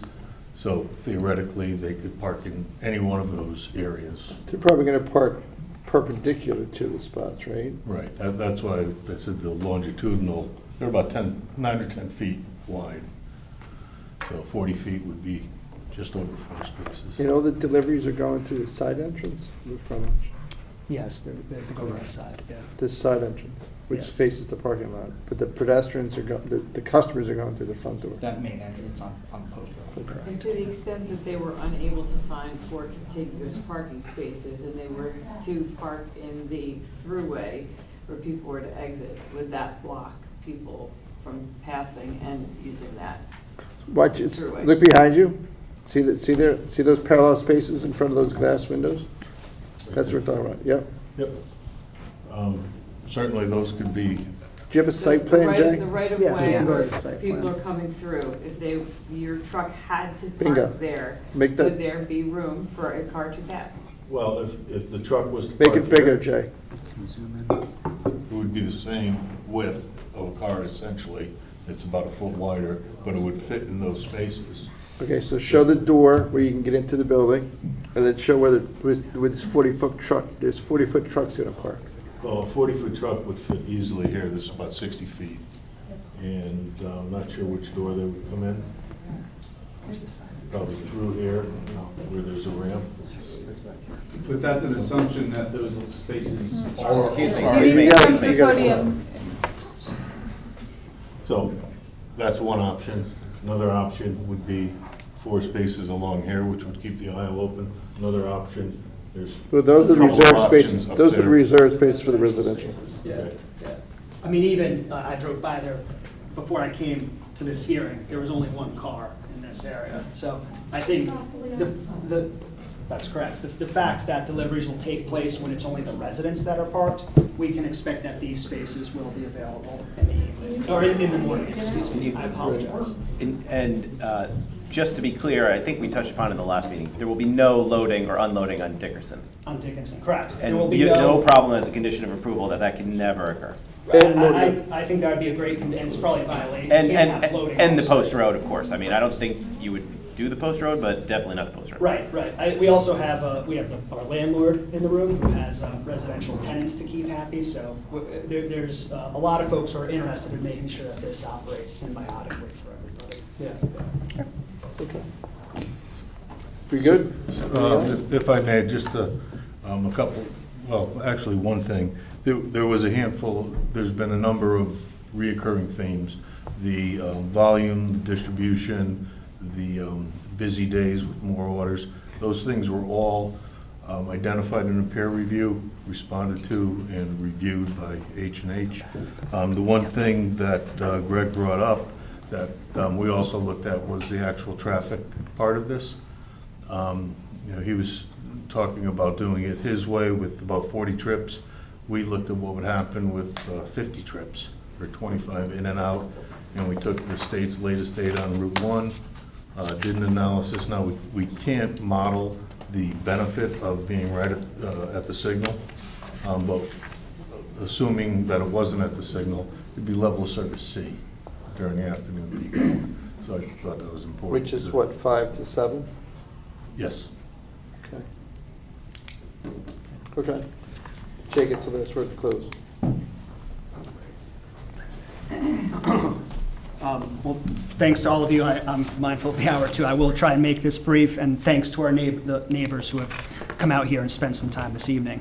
I hear what a lot of people are saying. I was telling Karen earlier, I've got a 4-year-old. I'm teaching her how to do a triken or scooter right now. I've got a 4-month-old. So we hear people who are concerned about safety, who want this site to be contributing to the neighborhood rather than creating a significant problem for the neighborhood.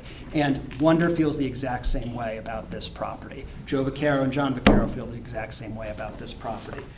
There is nobody who wants this parade of horribles to come to the neighborhood. And I think, just in looking at, just taking stock of the application, having worked with the Wonder team for a period of time, hearing the concerns that the neighbors have addressed and that you folks have raised on your own accord through this hearing, I'm hard-pressed to think of another user, another tenant, who would be able to address the concerns that we've heard this evening and throughout the public hearing process. I'll start out, again, folks who are concerned about, we talked about noise, we talked about trash, we talked about odor. All those things are taken care of by Wonder in a way that other similar users can't address. We've talked a lot about traffic and parking, and I can't say enough. Well, I don't have to say it. Dave Sullivan said it, and if Dave Sullivan isn't enough, the town's own traffic consultant recognized that Wonder's control over this site is unparalleled for other uses that could come to 1897 Boston Post Road. There's no other user who can give the neighborhood the guarantees that they're looking for that Wonder's able to guarantee.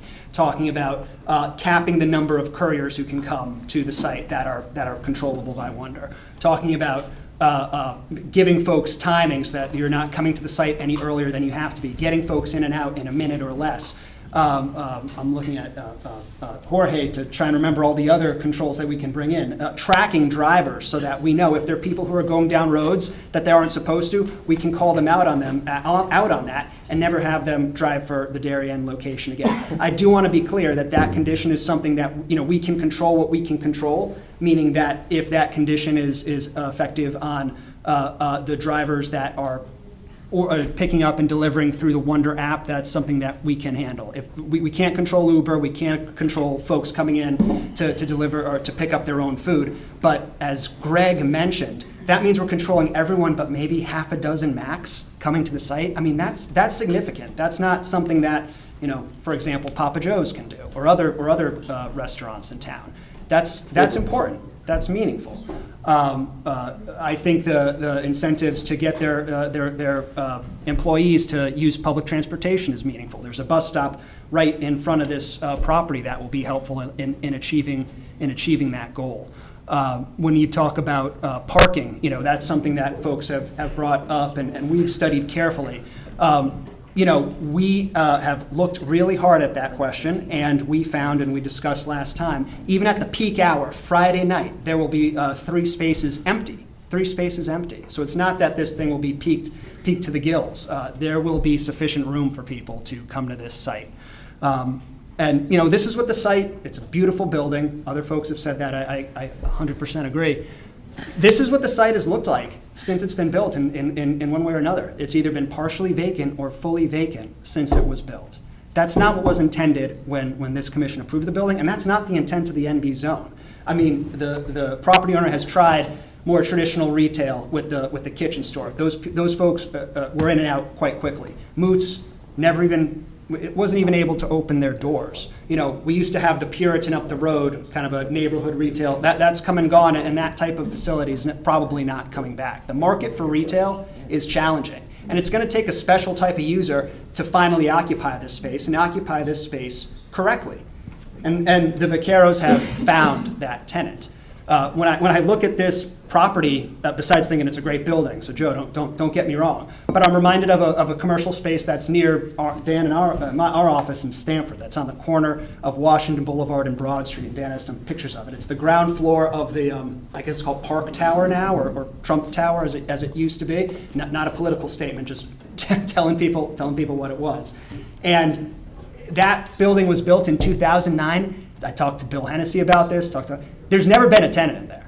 There's never been a tenant. This is a photo in 2012. Let's show another one, Dan. This is a couple of years later, 2019, and Dan was out there this morning.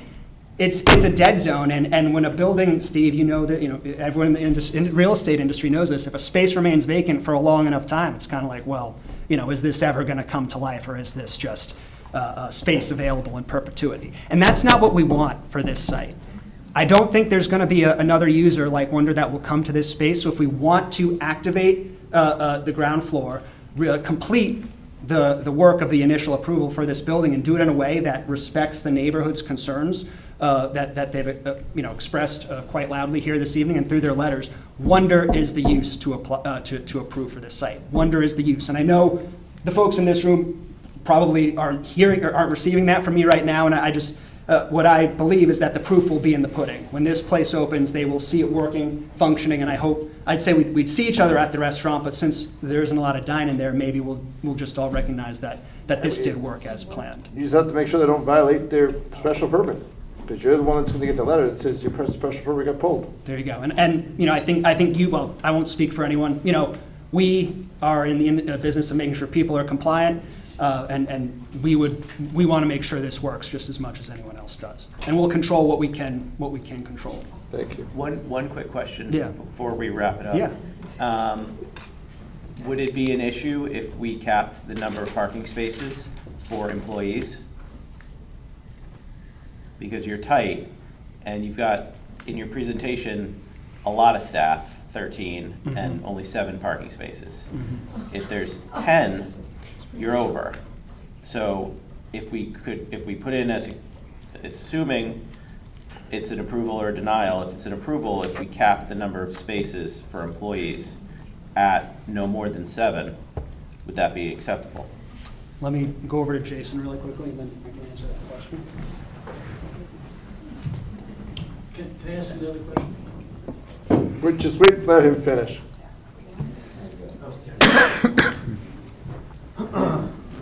If that's something that the commission is considering in conditions of an approval, if an approval is granted, obviously we can discuss that with staff. I can't agree to that this evening, I'll be frank with you, but happy to engage staff on any conditions that result through deliberations. What I would suggest, part of our application is, because this is a unique use that doesn't have a specific parking standard, I believe Dave's analysis and Greg's independent confirmation of that analysis found that there would be, 15 or 16, whatever that number is in Dave's study, peak hour spaces that we would be using, so that parking ratio be recognized as the ratio applicable to Wonder's occupancy of the space. Okay. So. Did one gentleman wants to ask another question? Oh, sure. Yeah. Yeah, I was just wondering if, I'm sorry. Just what was your name again, sir? What was your name again, sir? Sheehan Murphy, 39 Dickinson. If the location that the owner owns with Roost, if they have any data on how many employees take the bus or public transport to that location? He gave this testimony in the last hearing. No, he was the owner that owns Roost. Oh, Roost. Yeah. If it's comparable to what they're proposing. We don't have that data. Yeah, okay. Jay, they don't have the data? That's correct. No, we don't have that Okay. information. No, Roost. No, Roost I'm is- saying, what did he say? Just for the cycle shop, about half the people? What's the question, Adam? I'm sorry. He's asking about Danny's bicycle. What did Mr. Vaccaro say in the last hearing? Didn't he say about half it was like carpool, like half the employees carpool? That sounds about right. Right? Yeah, for Danny's, right. That's correct. I'm sorry. Across the Yeah, for street. Roost, I wasn't sure. Yeah. Roost, I don't think has 13 employees. No, definitely not. No, Maybe it's like 2 dudes 4. making bagels. Okay, that's it? Okay. With that said, we good? Okay. Okay, entertain a motion to close the hearing. Mike makes a motion, Adam makes a second, all in favor, hearing's closed. We will deliberate this, when? May 6th or May 13th. May 6th or May 13th. So deliberations for this will be May 6th or May 13th, which is a general meeting. And then we'll figure out from there where it goes from there. Thank you, everyone. Thanks, everybody. Thank you very much. Great. First item on the agenda, we got a late here. Try.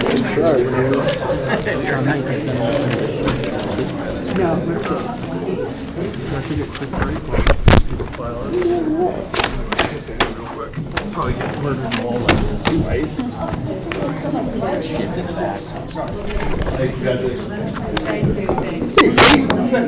That guy lives in the street is walking in. You got a great thing? I'll see you guys. See you later. Fire pit in his backyard? Number 2. Guys, just remember, any conversations we had, please outside, away from the hallway, because everything's still being picked up. Jeez, she's getting like the last court reporter we had. All right, we ready to go? No, you gotta tell him in the hallway to be We quiet. can't, we gotta wait for what's his face. He'd like to come back.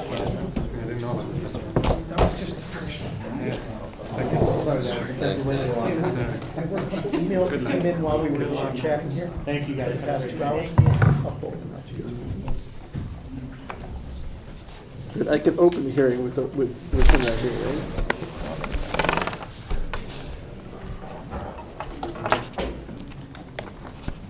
Be a quorum to open. I'll do this wrong. Like, see if I'm sure. 10 years.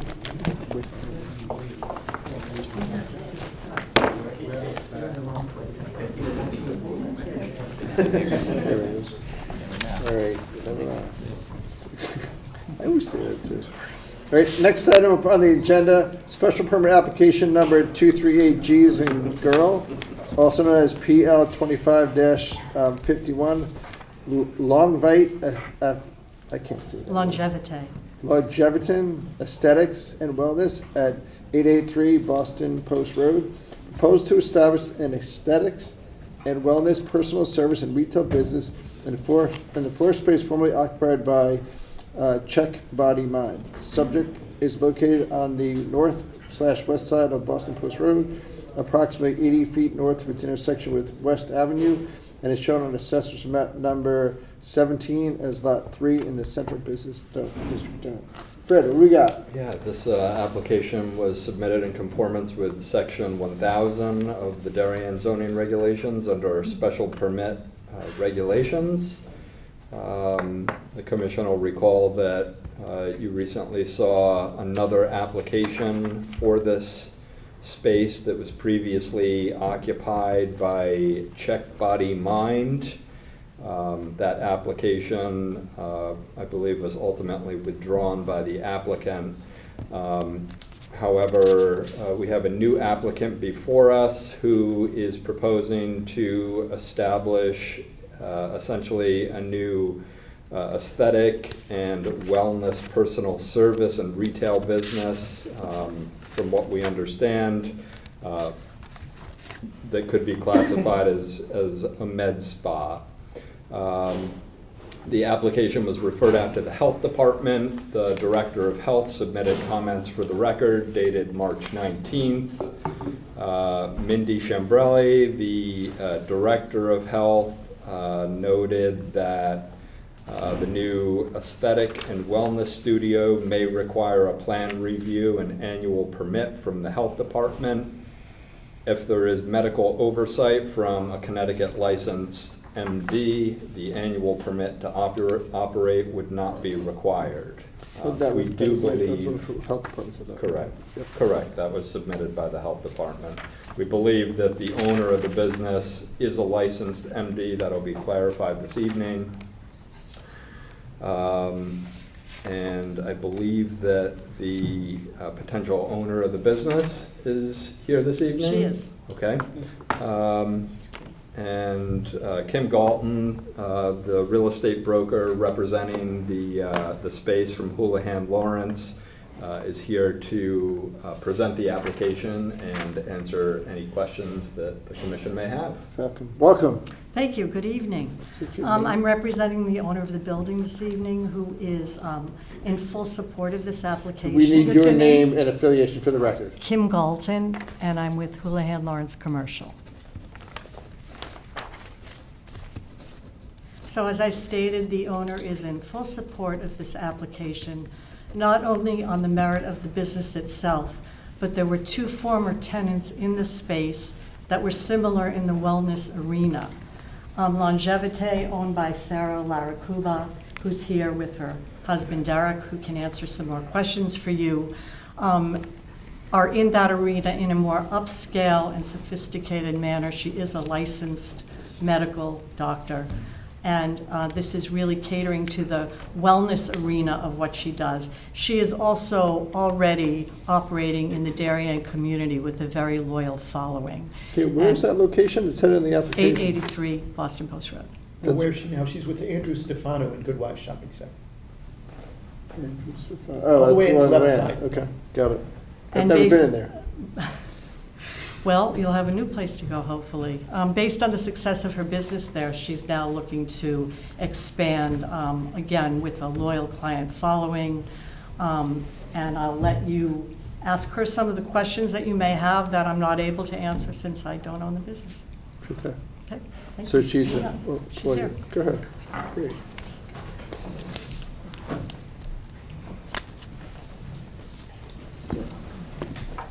Hi. Welcome. Nice to meet you. I lost my voice. Just give us your name and My name your- is Sarah Lacaruba. Gotcha. You're the applicant. I can answer some questions, but this is my husband. He's gonna. Okay. Speak for You me. can speak for you. Yes. Don't make her talk with her voice. Sorry. Derek Lacaruba, Sarah's husband. She is as she mentioned, licensed medical doctor, Darien resident, owner of a current business in town, and this will be a Darien resident operated business. It is really an expansion to community needs of a more wellness and longevity focused lifestyle. So expanding upon the traditional aesthetic practice that she currently runs to service, clients as they age and try to feel their best and, feel the way that they hope to look. It's a hybrid use of both personal service, but there will be a significant retail component along Boston Post Road, supplements and other things that promote longevity and feelings of youthfulness. So, And medical grade skincare. yeah, everything is kind of tied into the medical element. So there's a series of supplements and skincare brands that only sell through licensed medical doctors. So that would be kind of the sales aspect. The service aspect will be primarily focused on aesthetic treatments like Botox and fillers and the things you know, as well as kind of newer longevity-focused wellness areas, such as making yourself feel younger, making yourself hormones, stuff like that. Testing, genetic testing for ways to optimize your youthfulness. In terms of use, the facility will be nearly identical to the Checkmont mined this location.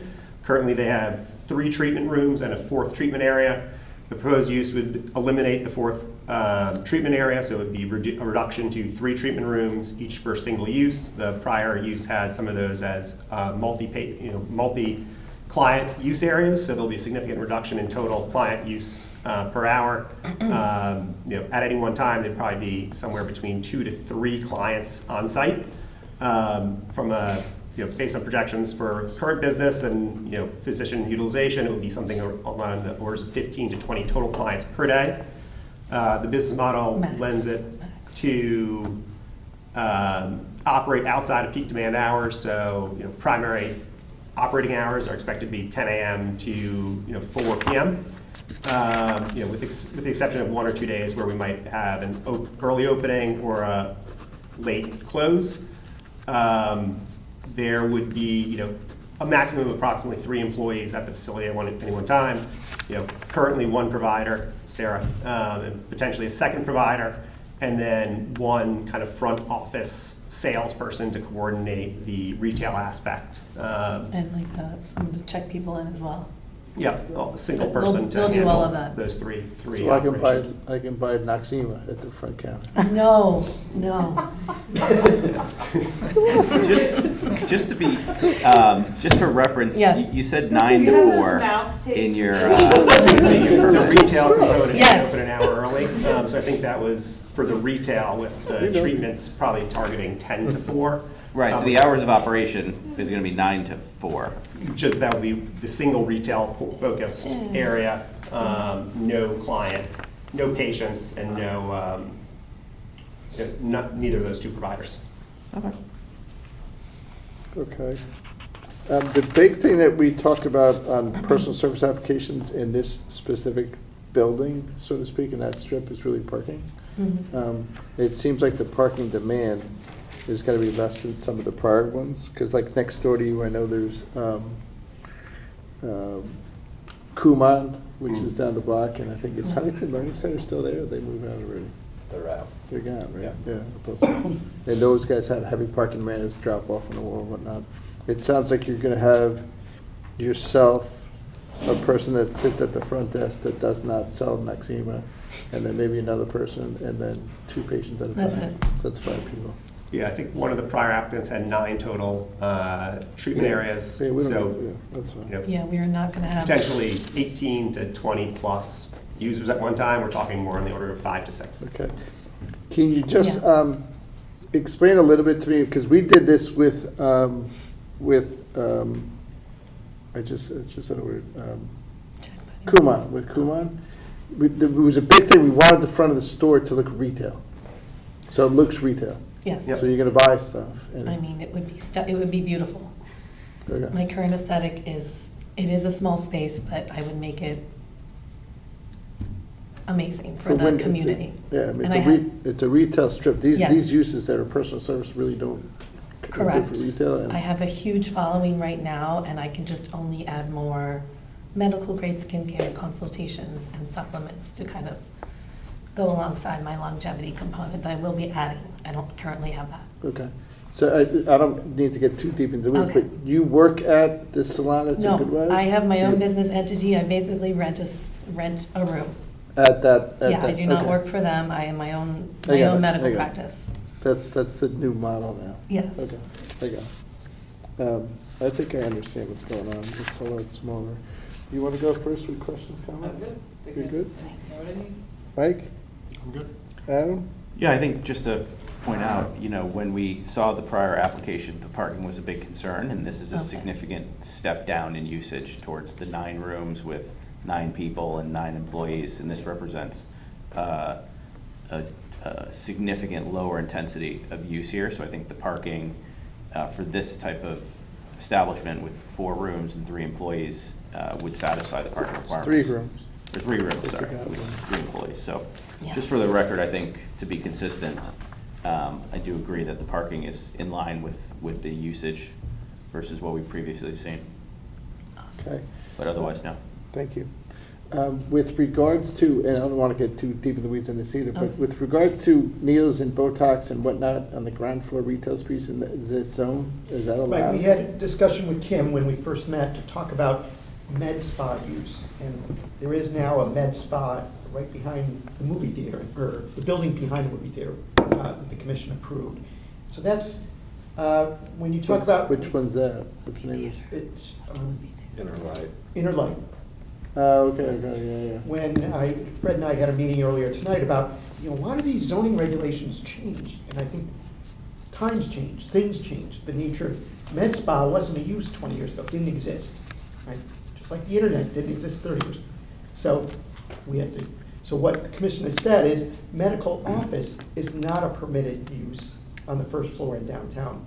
But med spa has proven to be a personal service and retail component, which is a little different, which the commission has said med spas are considered personal service. Okay, that's why we're calling it a med spa. Within the med spa master group, Botox injections and needles are all allowed in the CBD zone. That's, I believe, Fred, that's what we talked about, is that those are the type of services that are offered for that use. Because I know you get that at Christine Hamilton Hall, but she's on the first She's floor. Doctor. Yeah, Dr. Christine Hamilton, but that's the CBD zone? She is not in this, she's in, I believe, inside business zone. Across the border. So, Okay. yeah, it's pretty close in terms of. Okay, that's fine. We good with that? I'm good. Any questions from the general public on this application? Anything else you want to add? We see. I'm sorry, could I just? Oh, please, comment? you have to come up and just give me your name and affiliation for the Sure. record.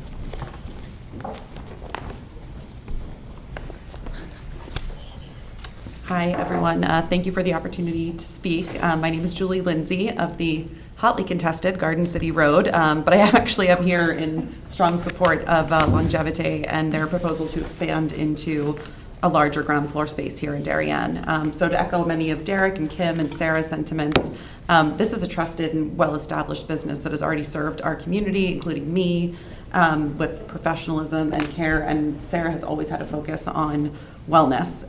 She's earned a stellar reputation. If you look at her business online, I think as of today, I saw you have 127 unique 5-star reviews on Google, which is hard to come by. You have a really loyal client base. And, so I think that this tracks with some of the commentary from the committee that I believe historically there may have been some concerns about medical facilities occupying this ground floor retail space in town. But I think this situation is different. First, Sarah's business is really thoughtfully integrating a retail component into their expanded space, offering this really curated wellness and skincare experience and products that will bring foot traffic, enhance the streetscape, and I think align for the town's vision for a vibrant and pedestrian-friendly commercial area.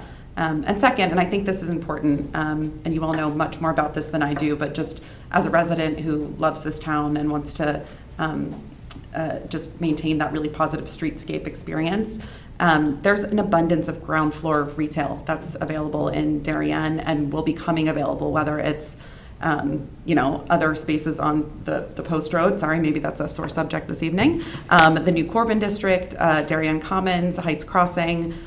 Sarah's expansion won't displace traditional retail or compete for limited space, but it fills one of those vacancies with what I think is a quiet, beautifully maintained, appointment-based retail business that elevates the whole community and the local economy. So I think it's a responsible, community-oriented small business that many of my friends, neighbors, colleagues, I'm often sort of in conversation and somehow your name comes up or your very favorable kind of social media presence. The town knows Sarah, loves Sarah, and I think should be very supportive of continuing to support Sarah and her business. So thank you. Great, thank you. And just for the record, you're an MD, a medical doctor, Yes. right? All right. I want to make sure that's on the documents. It says Sarah, MD. Okay. Anything else? We're good? Enter motion. I just wanted to address your question about medical waste quickly. So it's just not, this is not similar to a traditional medical practice in terms of the volume of waste. There won't be an external receptacle on the Post Road for pickup and drop off. Sarah contracts with a licensed medical waste provider. They come into the office, I think, about once a month to collect. Yeah. But the volumes we're talking about could also be done via like mail-based medical waste disposal. So we're not talking about having some kind of large trash can, medical waste trash can on Boston Post Road, and a daily pickup by a provider. This would be once a month or every couple weeks in onsite. One year, Dr. Hamilton Hall did a Christmas wreath made out of empty Botox bottles. I will never, ever do that to the town. All right, with that said, can I get a motion to close? Amy makes a motion, Adam makes a second, all in favor? Okay, we'll deliberate this in May 6th or 13th. May 6th or 13th in capacity. Thank you for your time. Thank you. All right, next item up. Number 3, coastal site plan review number 88B as in boy, also known as PL 25-12, Raul and Alina Swerzel at 86 Delafield Island Rd. Proposed to raise the existing residence to the foundation and construct a new single-family dwelling, construct a pool house, and perform related site development activities within a regulated area. The 1.5 plus or minus acre subject property is located on the south side of Delafield Island Road, approximately 440 feet south of intersection with Raiders Lane, as shown on assessors map number 70 is lot 43 in the R1 zone. Gentlemen, what do we got? Hi, Rob Metzger, licensed architect. I'm going to go with these guys first, buddy. Sure. This application was submitted in conformance with section 810 of the Darien zoning regulations under site plan, coastal site plan regulations. The application did go before the Environmental Protection Commission. That commission held a public hearing on the application on April 2nd with a decision expected sometime in early May. The application was referred out to Joe Canis of Ty and Bond as part of that EPC application. And Mr. Canis submitted comments for the record dated March 28th with a number of conditions suggested as conditions of approval relative to the project. There's just really one main one, the last one, right? On page 3.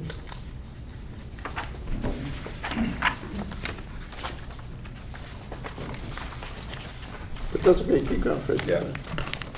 Yeah, we can pull that up if you need, or Rob can provide details on that as well. Sure. The application was also referred out to the building department. The town's building official, Mike Vitti, submitted comments for the record dated February 27th, noting no issue with the application. It was referred out to the health department.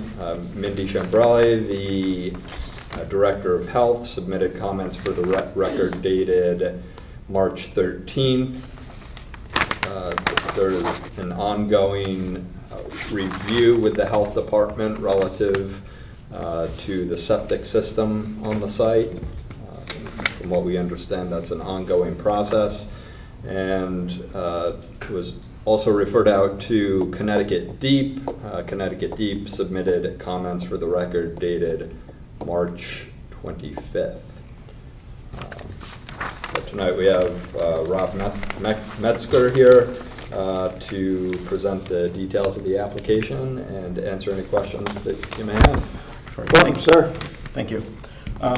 Yeah, as we had previously presented this project to EPC. Just make sure you can pick him up on the record. I have him, I have his name. Yep. No, he's him speaking. Yes, it's Okay. going. Go ahead. For the pool house only, obviously, a portion of the work lies within the 50-foot setback from the mean high water line, which is what leads us here tonight.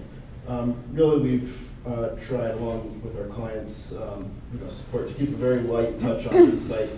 What we're proposing is to demolish the existing house, which has quite a few issues, but we want to keep the footprint, and we're really only proposing to expand the footprint in two very minor ways. The first is to bump the front of the garage forward to make it conform to modern vehicle standards. And the second is to add a screened porch section, not even any enclosed area, or excuse me, a open porch along the back here. Back here, which you can see down there. It says covered porch, right? Correct, exactly. Okay. So there's very little, almost no regrading proposed as part of this project. There's a slight amount of regrading by the pool house, which was discussed during the EPC hearing. But really, all of the existing elevations where you exit the house, including the garage, a lower level exit off the back here, and a number of doors along the back of the house, will exit to the grade that they exit to now. There's an existing in-ground pool, which is also proposed to remain with its terrace. So really what we're aiming to do here is... Do you have that other survey from Seymour as a second page? That's one it's got. No, it's the Seymour one. You know what? I don't know if I actually... Okay, that's fine. No? Yeah. Yeah, that's fine. That just shows, that shows the pool and shows the pump outs and It shows does. the other Yeah. stuff. Portico over existing stoop, which is nothing. There's no lot coverage issues or any of that. There are not, yeah.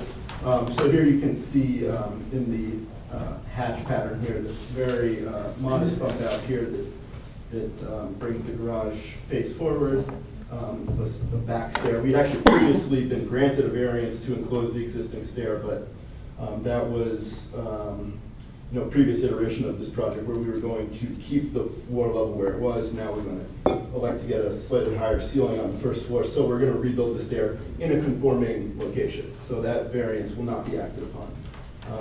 And here you can see the hatch as well, depicting the covered porch. Those AC units are new, or they? Existing? Those are existing. Okay. And then just, I guess, go to Joe Canis's memo. The only thing he's talking about in the very end is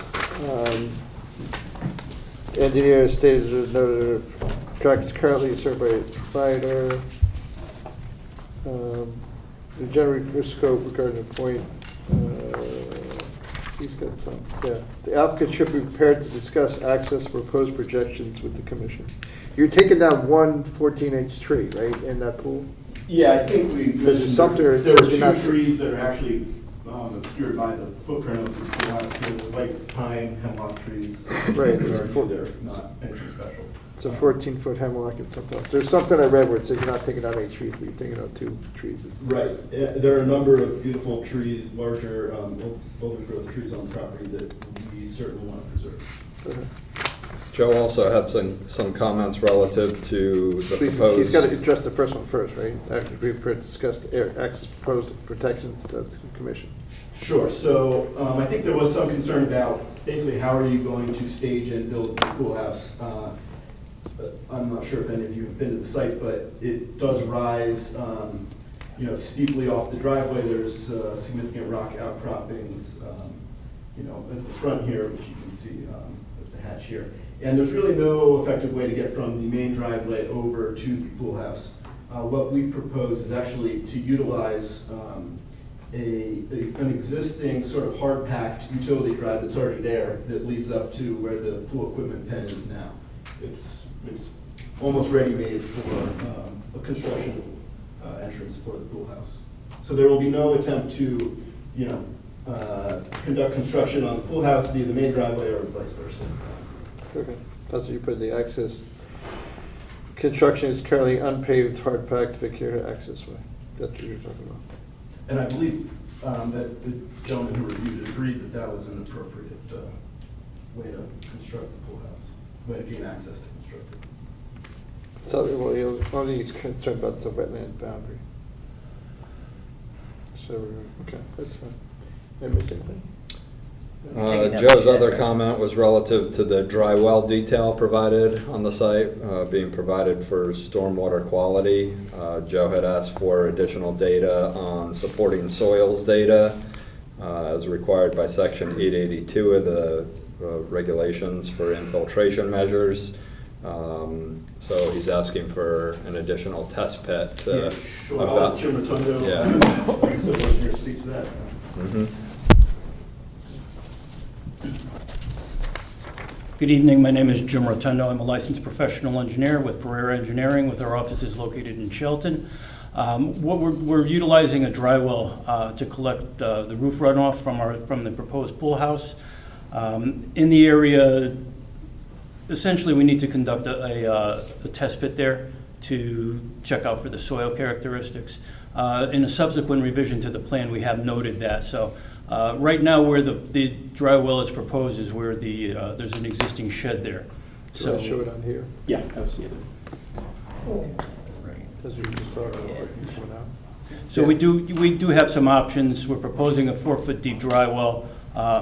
If we encounter some type of restrictive layer, we could go to a shallower type system that will provide the same volume. That's the same area, it's hard packed, and you're gonna use the construction driveway, right? Well, yes, it's a little off to the side. You basically have a straight shot from where, actually, this is better.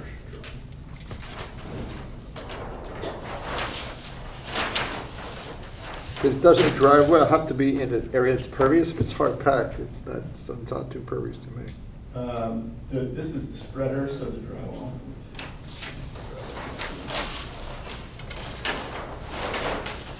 And if it floods, who's it gonna flood? It's going to run by gravity to the water course and out to the south. That's correct. I think the term hard packed for the construction entrance is really talking about the surface. There's an existing kind of a dirt driveway there that's hard on the surface. I mean, even though soils could be dense and packed, they could still be somewhat pervious for water to infiltrate out of. This dry well is sized for water quality, which is 1.3 inches of rainfall. We do have an overflow from there to a level spreader, which goes down into a brook, which drains into Scotts Cove. So we're not really worried about, there is a slight increase in runoff from the site based on the new pool house roof. However, it discharges into Scotts Cove, so it won't be realized anywhere and have no adverse impacts on adjacent properties. Does it get treated before it goes into Scotts Cove or not? Yes, through the dry well. It'll infiltrate and then goes through another level spreader. And then there's actually a vegetative area prior to discharging to the brook to Scotts Cove. I do have a question. Do you envision, I know since you're using the existing foundations, there's not going to be a lot of excavation and, fill coming off of site in any excess way. But there will be, it's a big site, it's a big house, and there's a lot of ledge. Will you be able to stage all of your workers and trucks and everything else on site and not on Delafield Island Road? I would say yes. Yes, Yeah. okay. It's a pretty generous driveway that runs Yeah. down, and there's a pretty good-sized parking area here, I think. So she'll be able to provide that staging Yes. on site. Okay, thank you. Are you guys planning on putting up a giant sign that says, if you speed on Delafield Island, don't show up to work? So when I'm walking my dog every morning, I get to wave at your workers and not get guys running me over, because you'd be surprised, but that sign is actually very, very helpful. Yeah. And I walk my dog on Delafield Island every single morning. If that's a condition of the approval. It's one of the best things. We didn't require them to do it, but since they put it up, every single person who drives a Del. What's the sign, is it? Remember, it's a giant sign at all the way at the end of Delafield Island. They're building that house all the way back. Yeah. It says, if you speed on Delafield Island Road, don't show up to work. Can we get that at the end of Long Neck Point? With all of the It's an amazing sign, and I asked one of the guys why they're driving so slow, and they said that. He doesn't want to get fired. People do believe it, so I would say any kind of sign like that would be helpful, because I know there are a number of us who are on, and there's school kids on Delafield Island in the morning. And Yeah, it's a very constricted road. And there's a lot of construction going on in the back here after Raiders, so you're not the only ones going to be with a lot of subs out there doing work. Okay, Mike? Just procedurally, are we closing this without EPC? and, That's what I was asking. The EPC did issue a report, which was the Rick Melly email April 16th. And the state statutes allow you to close the hearing with the report. You can accept if they do approve it on the 7th, which is entirely possible, you can take that into consideration. We're allowed to close it. Somebody internally can submit something else for the record. And we can make it a condition of approval as well, too, right? That they need to get EPC approval. But we're not gonna deliberate until after that. Yeah. meeting. Okay. Anybody want to speak to this application? Nothing? Nobody? All right. Anything else? We're good, right? Motion to close? Entertain a motion to close. Ann makes a motion. Adam makes a second. All in favor? Mike makes a second. All in favor? No. Thank you, sir. Thank you, guys. Thank you. Rocky property. Great. This one is way worse than some of the ones. Next, flood zone prevention application number 323A is an Apple PL 25-54 Jeffrey and Catherine Benson at 17 Waverly Road. Proposed to construct a new pool, spa, and patio area for related site development activities within the regulated area. The 0.39 plus or minus acre subject property is located on the east side of Waverly Road, approximately 240 feet south of the intersection with Shipway Road. And it's shown as on the assessor's map number 50 as lots 30-31 in the RNBD zone. Looks like we're building a pool in the bay. Yes. That's correct. This application was submitted in conformance with section 820 of the regulations under flood damage prevention regulations. I will note that staff did issue a waiver of the coastal area management review. There was a letter dated April 3rd from Mr. Ginsberg and our zoning enforcement officer, Hervé Hammond, waiving that CAM review. The application was referred out to Joe Canis of Ty and Bond. He submitted several comment letters for the record. The first dated April 21st and the second dated April 22nd, noting a couple suggested conditions of approval. Tim Meehan from Meehan and Ramos Pools is here to present the details of the application and answer any questions you have. Hi, I'm Tim Meehan with Meehan and Ramos Pools. The Bensons couldn't be here tonight, they're away. And they missed that wonderful presentation in the beginning, so. All right. I think they have a son named Will Benson, who's one of my son's best friends. So Oh, really? Oh, if this gets approved, my son will be in the pool. I just want to thank Fred and Jeremy because they made it so incredibly easy, and they communicate and take phone calls and send emails, which is very unique in Fairfield County, so thank you guys. The project is pretty small in scope. It's been reduced so that it's not over the 1,000 square feet, so it doesn't need drainage. It's a really level lot. 100% of the fill is coming out. The grade change might be 3 or 4 inches, but there's really no ability to do any of that. And the letters have been sent to all the neighbors, and nobody complained. It's pretty straightforward. If you have any questions, I'd be happy to help out. There's no real patio around the pool, just the one that's close to the house? Correct. So what we did was, by doing a wider coping, it looks nice, and then the grass can come up to it without getting into the pool, and then it leaves the yard together. Okay. That's cool. Mike, anything? It's a pool in the bay, there's a million. Why is this in front of us? It's in the flood zone. So Tim's gonna have to work on elevating that pool equipment. You can see it on the other side of the house. The pool is at elevation 8. And in fact, it just makes building coverage, so Tim's had to tweak it a little bit in response to Joe Canis's comments to make sure it fits. As he said, the pool's patio will be on one side. The tree in the back of the property is going to have to be removed because they're just going to be digging up tree roots. And there's going to be a new construction access for this. So we're going to have to take down part of the existing fence to get it down. You couldn't find any other spot for the pool equipment, huh? Not raised, and it would be hideous on the other side of the house. Wow. The platform's already there. Yeah. It's kind of adding to the ugliness. The AC units are raised, so, you know. What's one more? Yeah, continue there, not on, outside the living room on the other side of the house. Luckily, we don't need screening on this like a propane tank. Hey, baby. Okay. Anybody in the public want to speak to this application? No? All righty. I think that's, anything else we're missing? To pull it back. I entertain a motion. Mike, Before we do it, do we want to talk about the flood certification as a condition of approval? Yes, Tim's aware of Mr. Candace's comments he's aware regarding of the that. certifications with the zoning and building permit. So he's gonna need an as-built survey with elevation, with flood elevations. He's gonna need that at the end, but beforehand, you have to certify that the pool is not gonna cause problems, withstand And- flood forces. And that's That's on, why- and I'm sorry, I didn't mean to interrupt, that's on the engineer drawing and stamped by the engineer, saying that it'll meet that. You changed the rebar from like 12 on, 12. 12 inches on center to 6 inches Yeah, on so center. that- Okay. Okay, as long as he's aware of that, that's all. Yeah, the pool's allowed to flood. Yeah. If that's, if it They turns like water green, on that's- both sides, Yeah, yeah, it's. that's their problem, it's not our problem.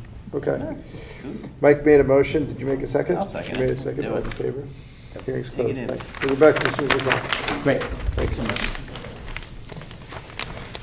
All right, next item up, landfill regrading application number 585, also known as PL 25-43, Robert and Julie Brown at 33 Ridge Acres Road, propose to construct additions and alterations to an existing single-family residence, including construction of a new 4-car garage, a rec room and office, and reconfigure the existing driveways, perform related site development activities, including regrading of the property to accommodate the improvements, installation of stormwater management, and modifications to the existing septic system. The 1.79 plus or minus acre property is located on the north and east sides of Ridge Acres Road at its intersection with Waverly Rd, as shown on Assessors Map number 4 as lot 63 in the R2 zone. Jeremy, Fred, what do we got? Sure, this is a landfilling and regrading application for additions and alterations to the house, and it's pursuant to section 850 of the regulations. All the improvements are shown outside of the 50-foot upland review area, which is in the, called the east end of the property in the backyard. They did get the septic approval from the health department on January 25th. Joe Canis sent in 2 letters, most recent being April 8th, in which he had some suggestions for conditions of approval. Most recent plans are last revised March 27, 2025, and there was a revised drainage report revised to April 9th. So they've been working closely. Wayne DeVonzo, the engineer, has been working closely on design. You can see this is the corner lot, at the corner of, I'll call it Ridge Acres and Ridge Acres. They're putting in, I'll call it a circular driveway in front of the house. Right now, the house does not have a garage, so they're putting in a 2-story garage addition with associated drainage. As I said, the septic is, they're on the septic system now.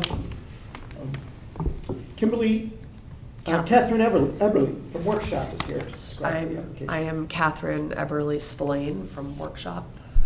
Welcome. The Bo and Julie Brown are the owners of 33 Ridge Acres, and I'm here representing them as their architect. And Wayne DeVonzo is our civil engineer, and he could not be here tonight. So I will do my best. But the Browns, this is a 1935 house. The Browns have lived here for a long time. In fact, this will come up later, but Bo actually grew up on Ridge Acres. And I have been involved with the Browns since 2020. We did a phase 1 that was on the southern end of the house, and a 2nd-story addition over an existing patio, so there was no coverage change. It was just a 2nd-story addition, so no drainage implications there. And then last year we wrapped up all interior, no drainage or coverage implications, interior alteration towards the north. That's in the part that you guys will notice. Over here, it's the kitchen that's over the setback line, so we didn't touch anything or change anything. It was just all inside. And then this square right here was actually the old garage, the 1935 garage that their cars didn't fit into.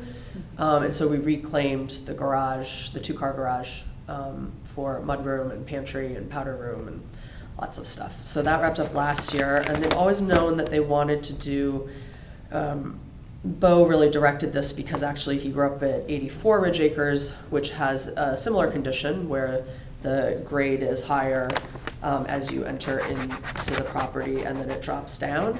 And they had a retaining wall with a front drive court. So that's where his inspiration came from. There've been a couple iterations, 3-car garage, 4-car garage. This is where we've landed per the client, and Wayne DeVanzo did the drainage. We went back and forth twice with Joe Canis's comments and updated, revised. Wayne, early on, before we ever submitted, we looked at like 3 different drainage scenarios, and this is where we ended up per Joe's comments. There are 2 existing curb cut, the driveways exist and the curb cuts exist, and we're keeping those, but modifying the exact location of the driveways as they come into these new drive courts, and that is where we are doing the cutting.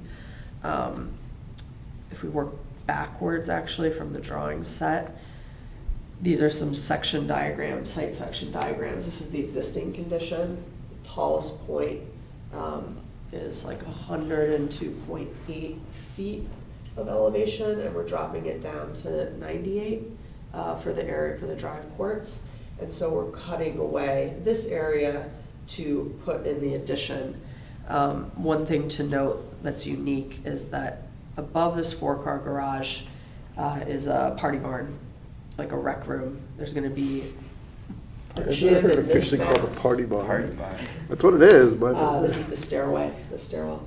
And then above the 4-car garage is, let me show you, it's a wet bar, a full bath to support the party barn and the gym.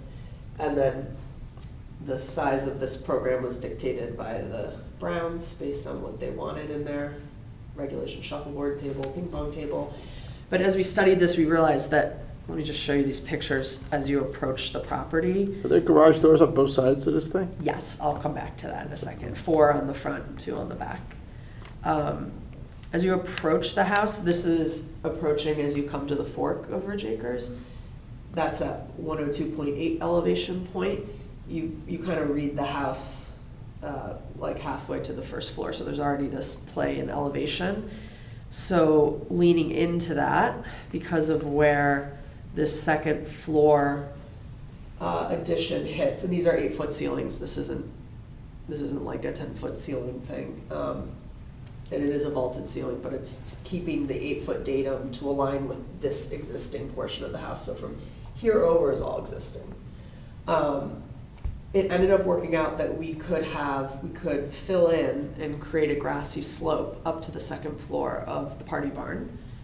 So there's a patio door here that would take you down to the front lawn, because they really utilize the front lawn as a play space. And so we wanted connection between the second floor of the garage addition to the first. Also kind of mitigating the kind of extreme grade changes on the site. So in terms of numbers, we are cutting away to create this front drive court, 274 cubic yards of earth, and then utilizing retaining walls to hold back. Maybe easier to see on here. Using retaining walls here and here, 5 feet tall, designed by an engineer, to hold back the lawn over here to the west.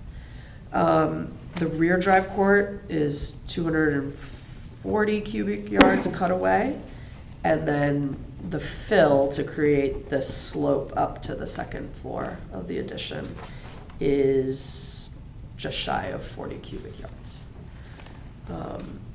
So Wayne DeVanzo's drainage plan, it's divided into 3 basins. One slopes to the west to Ridge Acres, this portion of Ridge Acres, and then the southern end of Ridge Acres down sloping towards the wetlands. This project is completely out of the 50-foot upland review area. And Wayne designed a 24-unit Caltech retention system to the southern end of the property, catching the runoff from Basin 3 and Basin 1. So Is that in the or front? sorry, Lawn? Basin- Is that the just front Basin lawn to the left? Sorry, say that again? Where's that Caltech? Right here. Right there. So this is kind of the, That's on there. Okay. or is that the original survey? I'm looking at something from March 10th. Go ahead, I got it. You're good. Trying to think what else. Oh, really important, septic. So prior to my involvement with the Browns in 2019, they completely redid their old septic system. So that was done in 2019. And again, prior to my involvement, Palladino and Sons and the Browns located the leaching fields right here, which obviously won't work with all this proposed work. So Palladino revised, reusing the basically new septic system over here, piping up to a new leaching field, which actually the soils are better up there after soil tests. So that's why the size of the leaching field is slightly smaller than what they did in 2019. And that location is to keep it 50 feet away from the addition footing drains and the retaining wall footing drains. Over to the north of the property, there is a trench drain for the rear drive court, and that is being piped to riprap down the topo, and then we have a 2-unit Caltech system for the footing drains and the sub pump for the addition. Now, the shed up there is gonna stay on that? No, shed's Shed will be going. removed. That is I wanted that shed gone a long time ago, but it's ugly and it's over the Drainage. Yeah, let me show you it's also over the property line, which Bo didn't realize that when he did it, so it's going. What else? Cover is the there? property line and in the setback. That's gotta go. Perfect spot. I mean, after multiple passes with Joe's comments, the conclusion is that there will be no adverse effects based on the retention system that Wayne demands are designed. So do we care about the other septic system that exists on the east side of the property? Yeah, so those are the initial chambers, and then it gets pumped up, it gets piped up and pumped up to the setback from the drainage to the tanks is sufficient. The health department did issue a septic approval on January 25th of this year. I wanted to make sure the septic was approved prior to coming through. You said the septic has to get pumped up? Yeah, it currently does, as is.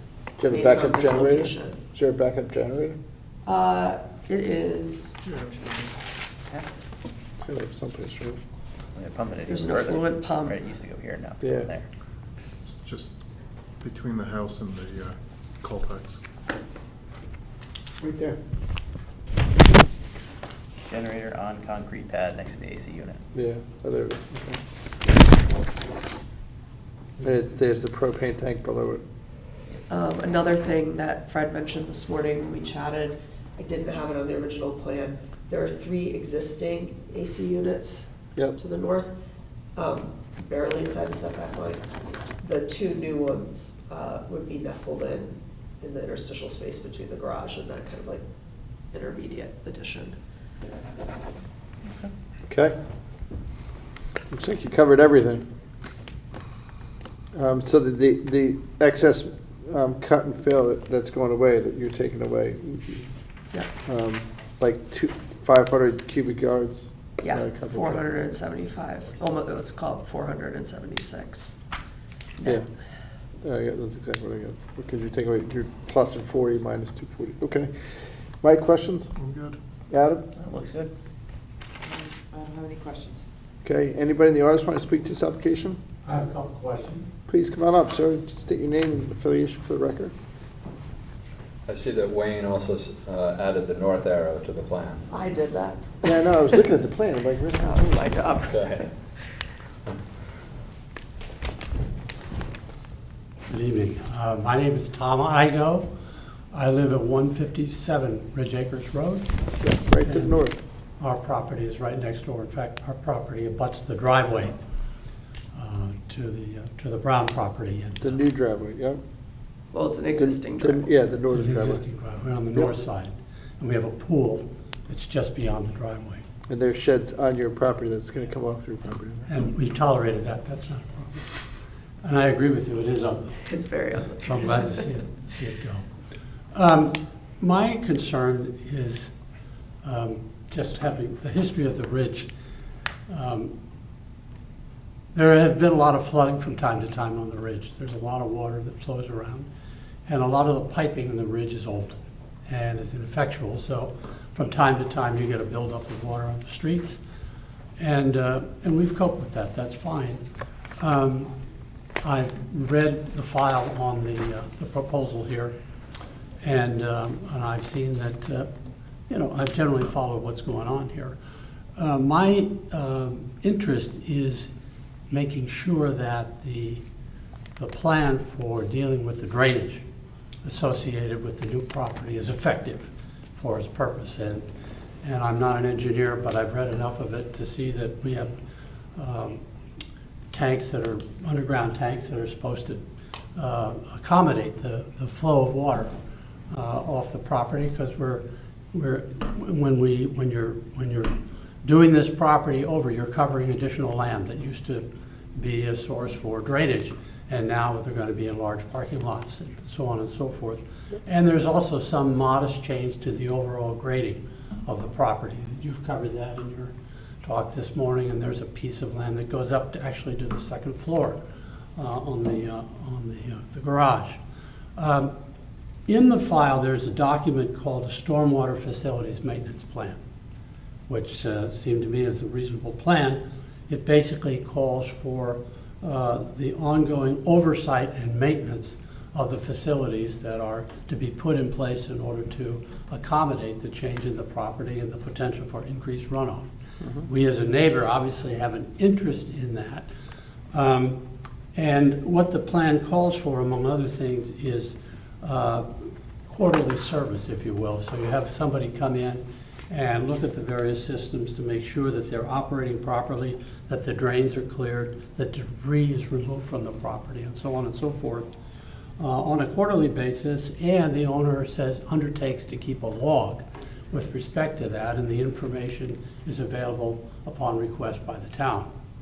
So my fundamental concern is, as the plan says, that we have a plan and that we adhere to the plan and try to do the best we can to assure that the changes that are being made here are addressed in a way that accommodates the need to avoid flooding. Because our property is downside of their property, and we're very close, and so that's item number one. That's a question. Could I answer that? Sure. What happens is a notification of that plan is filed in the land records. So when the house gets either sold, financed, mortgaged, and they pull a deed to check the title report, it says in there that this house has a drainage maintenance plan that must be adhered to, and that drainage maintenance plan is inside the town hall records. Okay. So a new owner will be notified that these are obligations on the purchase of this house if it's ever sold. Right. Right. Does the town have any ongoing oversight responsibility with respect to adherence to the plan? The short answer is yes and no, because the owner themselves don't want their own house to flood, right? So they're gonna maintain it themselves. Usually a landscaper that takes care of the property 12 months a year can file that report and they can keep the log. But if you request a review of it, then you would call the planning and zoning department, and the planning and zoning department would call the owner's rep Right. and get it. Okay. Because there's only usually 3 people that really care: the buyer, the owner, and the immediate neighbors. Okay. One other question that I have is that my sense of the property is that there's a lot of rock and stone in a portion of the property that's going to be regraded. And I asked Bo this question.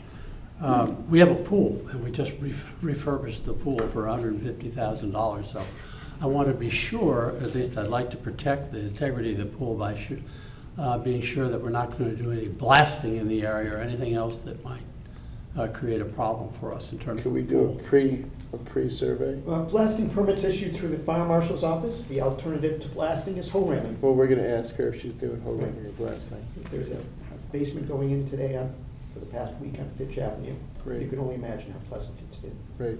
So, I'm gonna ask the applicant a question, just hold on one second. And then, there's notification, there's blasting, you notify all the neighbors, right? And you do you usually do, what we usually do is we usually do a pre-condition survey. Yeah. So we require the applicant to take a picture of your pool. The fire marshal, not the planning and zoning commission. The applicant requires the fire marshal to take take a picture of your pool. The blasting happens, or the whoring happens, and they go back after it's done, take a picture again. Yeah, pools don't like blasting in general. Agreed. There's an article Need to on do foundations of nearby houses. there's an article on Long Island where it's going on right now, and it's a hospital building, and all the houses get hammered. Yeah. But yes. In a that- situation like this with an existing house? You can.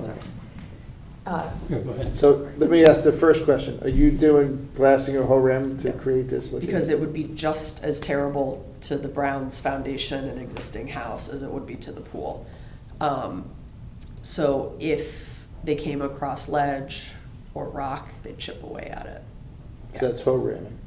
Yep. Because I think it's sort of just like Bo and I talked about this, and I know he spoke with you about it, but him doing really good screening planting to block this addition, it's mutually beneficial. The non-blasting is also mutually beneficial. So we're gonna do whole ramming, and then you gotta figure out the number of days. And it's only whole ramming on as needed, right? Yeah. If you hit ledge. Yeah. Okay. So there's no, in the resolution, it's gonna say no blasting is allowed or permitted. And there's whole ramming in the number of days to be determined based upon on-site conditions and approved by staff. And I think, well, they'll also figure out a lot when they're redoing the leaching fields, because that's gonna be the first step.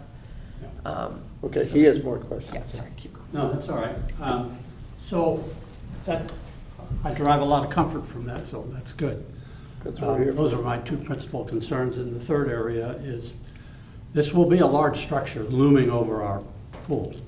So that I hope that we can work together with the Browns to develop a plan so that we have screening on both sides. We don't have a landscaping plan requirement. Sometimes the applicant does put them in. We didn't get a landscaping plan on this one, but you guys are more than welcome to talk about trees and bushes. Yeah, I'm sure we can work that out. But our goal is just to be sure that we protect the integrity of our property in terms of flooding and also blasting. The party room kids don't want to be looking at your pool, and you don't want to be looking at the party room kids either. Perhaps not. Okay, thank you. You're welcome. Okay, so can you just say? Oh, I just have one. Sure, let me just, would you make sure, could we put in the resolution you'll work with the neighbors to do the landscaping? Absolutely. Landscaping and screening as necessary? Yeah. Fantastic. Ma'am, please come on up, we have a question. I will be quick. Just state your name and. Yep, I'm Astrid Peters, and I'm at 36 Ridge Acres Road. I'm across the street on the Ridge Acre side, so on the other side where Tom Igo and his wife, they're behind, but I'm on the other side. And I don't think this should impact our yard or our property, but our property has gotten wetter over the years, as I spoke to Jeremy Ginsburg about. And when I know our neighbors, when Dan McNulty owned the house that was next to us, it got wetter when he put in one of those containers that was supposed to be able to fill the water. It just got worse. One of our trees completely floods every time it rains. So, I'm just wary. It's not. I have every belief that, the Browns intend to do the right thing, but I just want to state for the record that I'm worried about the integrity of flooding on our property, and our street in general is being sued by the residents of 18 Ridge Acres Road because of flooding. So again, if you had, which was so reassuring to hear, that you have this situation now where you can say when you sell a home, but that obviously didn't happen when the new owners of 18 Ridge Acres, the Jokinins, bought their house, because, That house may not have a maintenance plan. no, it was an older home, I mean, but Yeah. they bought it in 2021, so, but they did sign the disclosures and, anyway, but, so it's been unfortunate, so I think everyone is a little bit wary of, like, if you change your house, how is that gonna impact the neighbors? So I'm not trying to stand in their way of the Browns No, that's project. fine. I just wanna state for the record that I care about the integrity of our property, and I wanna make sure it doesn't get wetter, because as he said, I mean, I know you're putting in more concrete, and I just think when you shift anything around, it does have downstream effect, so Yeah, that's it's- just, It's actually, That's nature. most of the time, the chambers are usually plastic, but they're designed to hold every ounce of water they can possibly hold. And if they don't hold enough, we make them bigger. And then, what she was saying earlier, it said there's good soils over there, that it holds the water inside the Coltech tanks, and then it goes into the ground right below the Coltech tanks. so, and he said also they're gonna have to move the propane tank, so I don't know how that will shift things around, but anyway. No, You- stay you there. can- I know, I'm done, that was just all, I just wanted to You move the state for the propane? record that I was Yes. concerned. It's gonna be about. underground. Existing underground propane tank is gonna be moved accordingly. So Because this, now it's too our easy. property is here on this side, so that's how, wait. Yes, Yeah, you're right. Yeah, okay, yeah, sorry, yep. It's on- Yeah, so you're right below the Coltech. Yeah, so I mean, we have the road between us, but it's a very narrow road, and both of us, like, as you can see here with this wet, like, everything gets wet here, and between us and our neighbors, the miners, it's also very wet. And it's just been exacerbated, and here on Woodley Road, where we have our neighbors, it was a few homeowners ago, he installed, like, did a lot of beautiful landscaping, but and was supposed to be, he put in one of those containers, but somehow, I don't know. I mean, it could just be a coincidence, but it did seem to happen at the same time. So, anyway, that's all I wanted to state. Thank you. Thank you. Yeah, we're very cognizant of that and watch it. That's why there's also two sets of engineers that look at everything. Anything else? I don't know, would you have anything from No? Any questions? We're good, right? The building, a fancy cool garage, bunch of cars. Is there gonna be a disco ball in the party barn? There's a bunch of party barns on Ridge There Acres. are a lot of party barns. Yeah, my kid was hanging out in one. And one burned down. They ever build, whatchamacallit's house again? I don't think it's up yet. No, I still haven't got it. No. That's too bad, he's a nice guy. All right, anyone else want to speak to this application? We got both people. You're good? You guys are good? Intend motion to close? Amy makes a motion. Adam makes a second. All in favor? Hearing's closed. We'll get back to you in a couple of weeks. Thank you. You did a nice job. Thank you. Thank you. Tell Lou we said hi. He's a good dude. All right. Almost off page one. Almost off of page one. All right. Deliberations. That's the end of the public hearing. So now let's raise to the general meeting. We have 1, 2, 3, 4, 5, 6 resolutions to go Pretty through. basic. They are pretty good. Mike, did you look at the video on this one? 100%.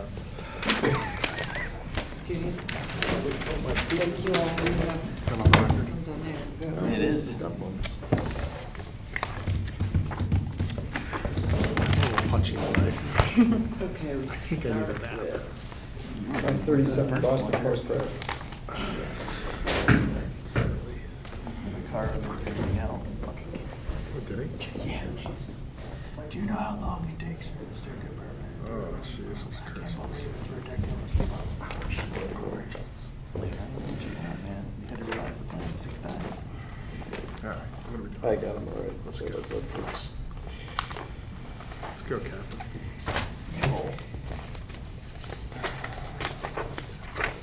Sorry, everybody. Someone would use the digital record.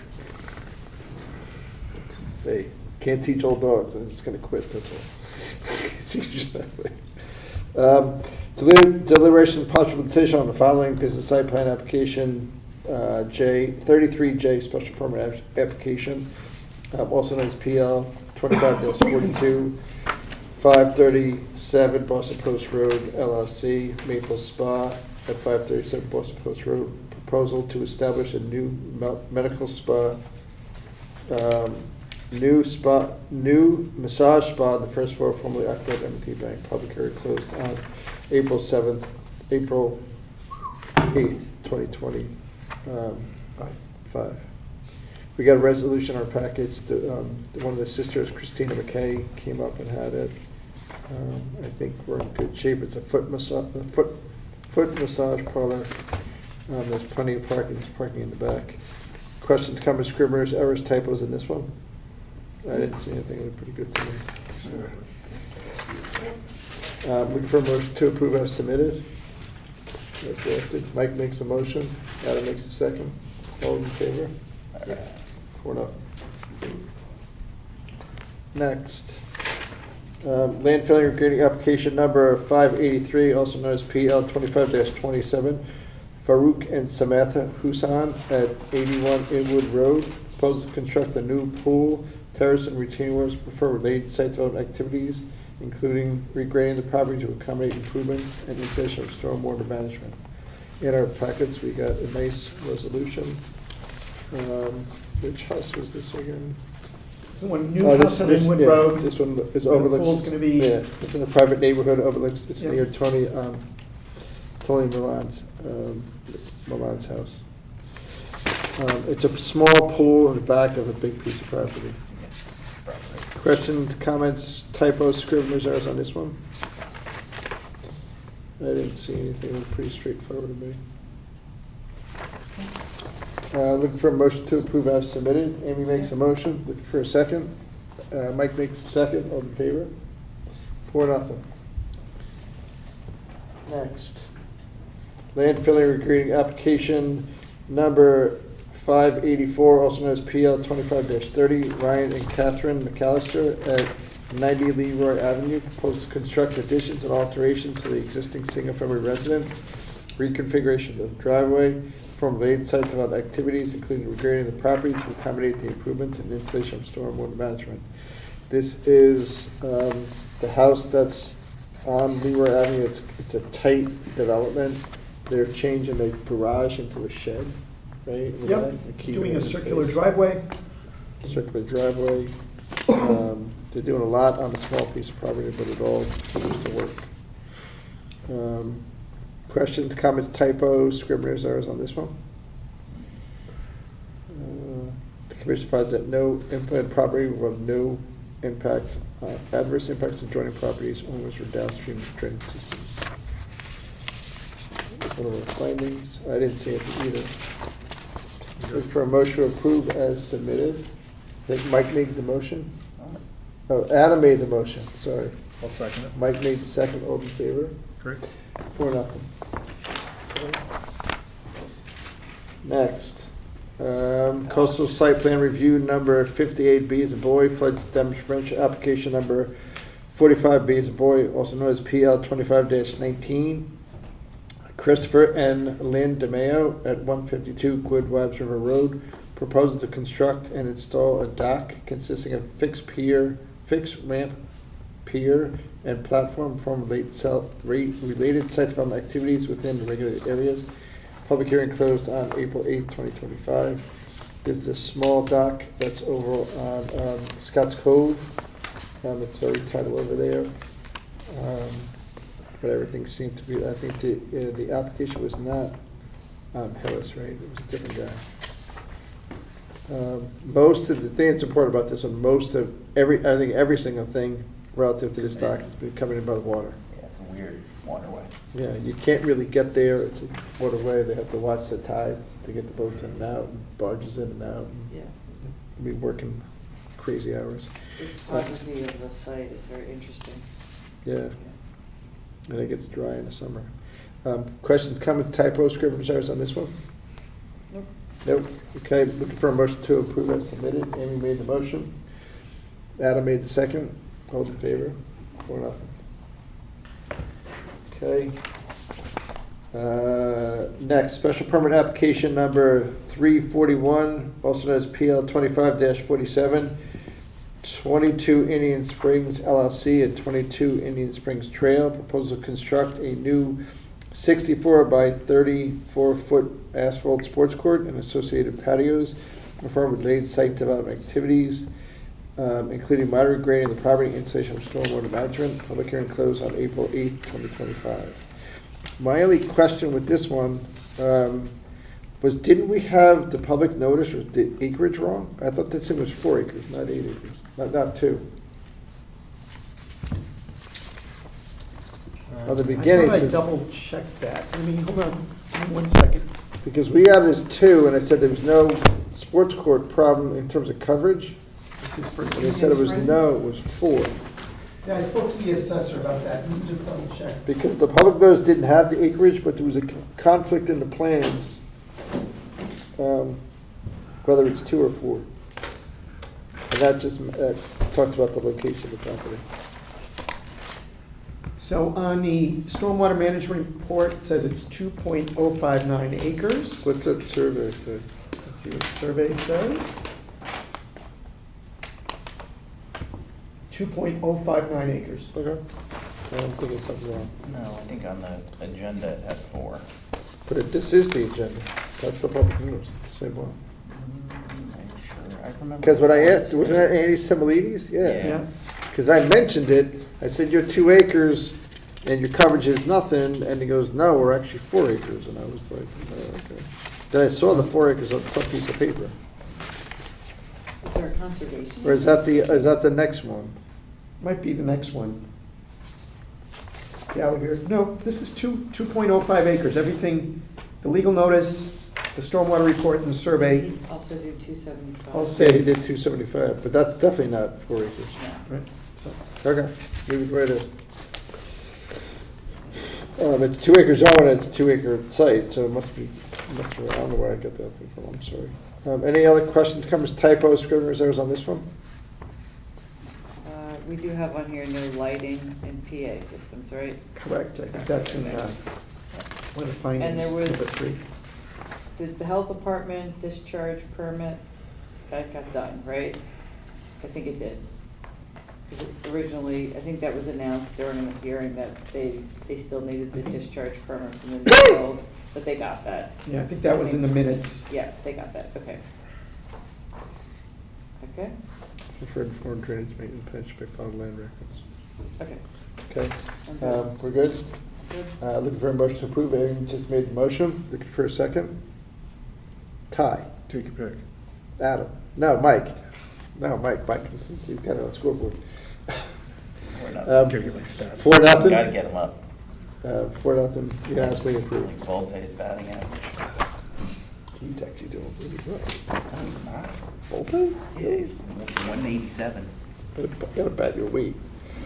Last but not least, landfill regrading application number 586, also known as PL 25-45, Patrick and Ann Gallagher at 275 Middlesex Road, proposing to construct a pool, patio, and retaining walls, expansion of existing driveway, and perform related site development activities, including the grading of the property to accommodate the improvements and installation of stormwater management. Public hearing closed on April 8th, 2025. Is this one bigger than an acre? Because this is the one where we're putting all the screening in the back for EPC, right? Yes. Okay. 1 acre, the R1 zone. Yeah, it's a much. The only thing that I didn't see in here, and a lot of times you do put it in, but I didn't see in the last one, is sometimes there was no neighbor comment on application. This one, there was neighbor comment. And the applicant said that he would accommodate more bushes on this one. I think that's condition A. There you go, plans, wetlands, at the public, there you go, bingo. Yep. Thank you, brother. Thank you. At the public hearing, I wrote the bushes right next to that thing too. Public hearing, responsive for adjacent neighbors to the west, 8-10 bushes between the patio and pool. Thank you. Any other questions, comments, scrivener's errors on this one? Typos? Seeing none, entertain a motion to approve as submitted. I don't, do we want to talk about the bushes? Do we need to make him plant the bushes? We do it. Amy Zavatakis is one of the biggest applicant neighbor. We don't always argument. do it. She does it all the time. It happens all the time. That lady wanted them planted on her property too. No, we're not doing it on her property. And the applicant said they would do it in a heartbeat. All right. Okay? I get what Adam's saying. The applicant agreed to do it, so it's in there, but I don't think we need to get into the habit of making applicants do plantings on the side that's not even a land regrading side, when it's a normal side that a normal pool condition could be go in there without requiring planting. The reality is they're gonna wanna plant the bushes, they've agreed to it, great. But as a matter of requirement, I don't like the practice. Okay. So noted. So noted. Thank you. At 10:01. That's all right. 9:58. I made a You motion. made a motion. I'm looking for a second. I'll second. Adam makes a second. All in favor? 4-0. Thank you. All right, do we want to do the minutes? We want to go- The minutes are quick too. We have minutes of April 8th. Town Project Conservation Development was in there. We talked about the Maple Spa hearing. We talked about the first night for the Wonder. I guess Zagroski was there at the beginning. Talked about Mrs. Gallagher's house, which is Mrs. Gallagher's house, Spring Trail. Stuff we just approved. Yep, so we just approved. We didn't do Pratt Island. I don't know why we did that. And we have a resolution from the other, from Pratt Island. Can't change that. Any other typos, scrivener's errors, comments on this one? April 8th minutes. What'd you say, Jeremy? April 8th minutes. There we go. And Mike watched it. Yes. Yep. Looking for a motion to approve the minutes. Amy makes a motion, Adam makes a second, all in favor? 4-0. Time for minute delivery, so we're not doing any of that. Chairman's report. The only thing I want to see in the chairman's report is there's a bunch of commercial buildings on the market for sale. 111 Old Kings Highway, that's this one. That's on Fuji Island. They're already advertising to put a built-to-suit medical office building there. Somebody called Jeremy at some point in time and asked for Yeah, I think we're something. meeting with someone in a week or two. Yeah. What are they building there? This is a medical office building. This is where the next, across the street from the, behind Trader Joe's. Yeah. Yeah. No, Bachi Sushi Ya. Yes. That was news to me. I don't know about that. It was open last time I was there. Is it closed? There was the parking lot was packed last Friday night or Saturday night. Well, that's just Trader Joe's. That's Trader Joe's employee parking. Yeah. Okay. Yeah. They rent all the spaces to Trader Joe's. Okay. I knew that there was a ground lease on it that expired after 55 years or something like that. Next item was, I heard a rumor that one of those buildings on Tokenique Road is on the market, is under contract, which is either 120 or 100, I forget which one. The Heights Road, 180, 90 and 100 Heights Road. They're supposed to be asking for bids on that this week. That's being sold by Cushman & Wakefield, and there's a sign that says for sale. And then 3 Parklands went back to ARBs for some facade changes. Yes, and Did they're they get coming to the approved? commission in May or June. For some other change they To may or may not change want. the previously stipulated judgment, signed off by the neighbors of the commission. That guy ever see you around town? Remember when we closed that? There was like some guy threatened you, he's like, I'll see you around town, Yeah, Steve, did and you're like, I'll be around all the time. Come by my house, brother. So those are things you might hear, rumors in the street or someplace, at a restaurant or wherever you might see it, but those are just things we have to keep our eye on and make sure they're in conformance with our regulations and town plan. Director's report, anything special? No. Okay. You do the quarterly next week, like that? The what? You put in that quarterly review? Yeah. Yeah, we should talk about that. That came up at OPC today. We'll do it next time. We'll do that next time. And then next time, can you give us a little update on state statute and stuff? Thank you. Upcoming meetings, Jimmy, May 6th and May 13th? Well, Fred and I are gonna figure out if it's May 6th and May 13th, or May 6th or May 13th. We're still deciding. Okay.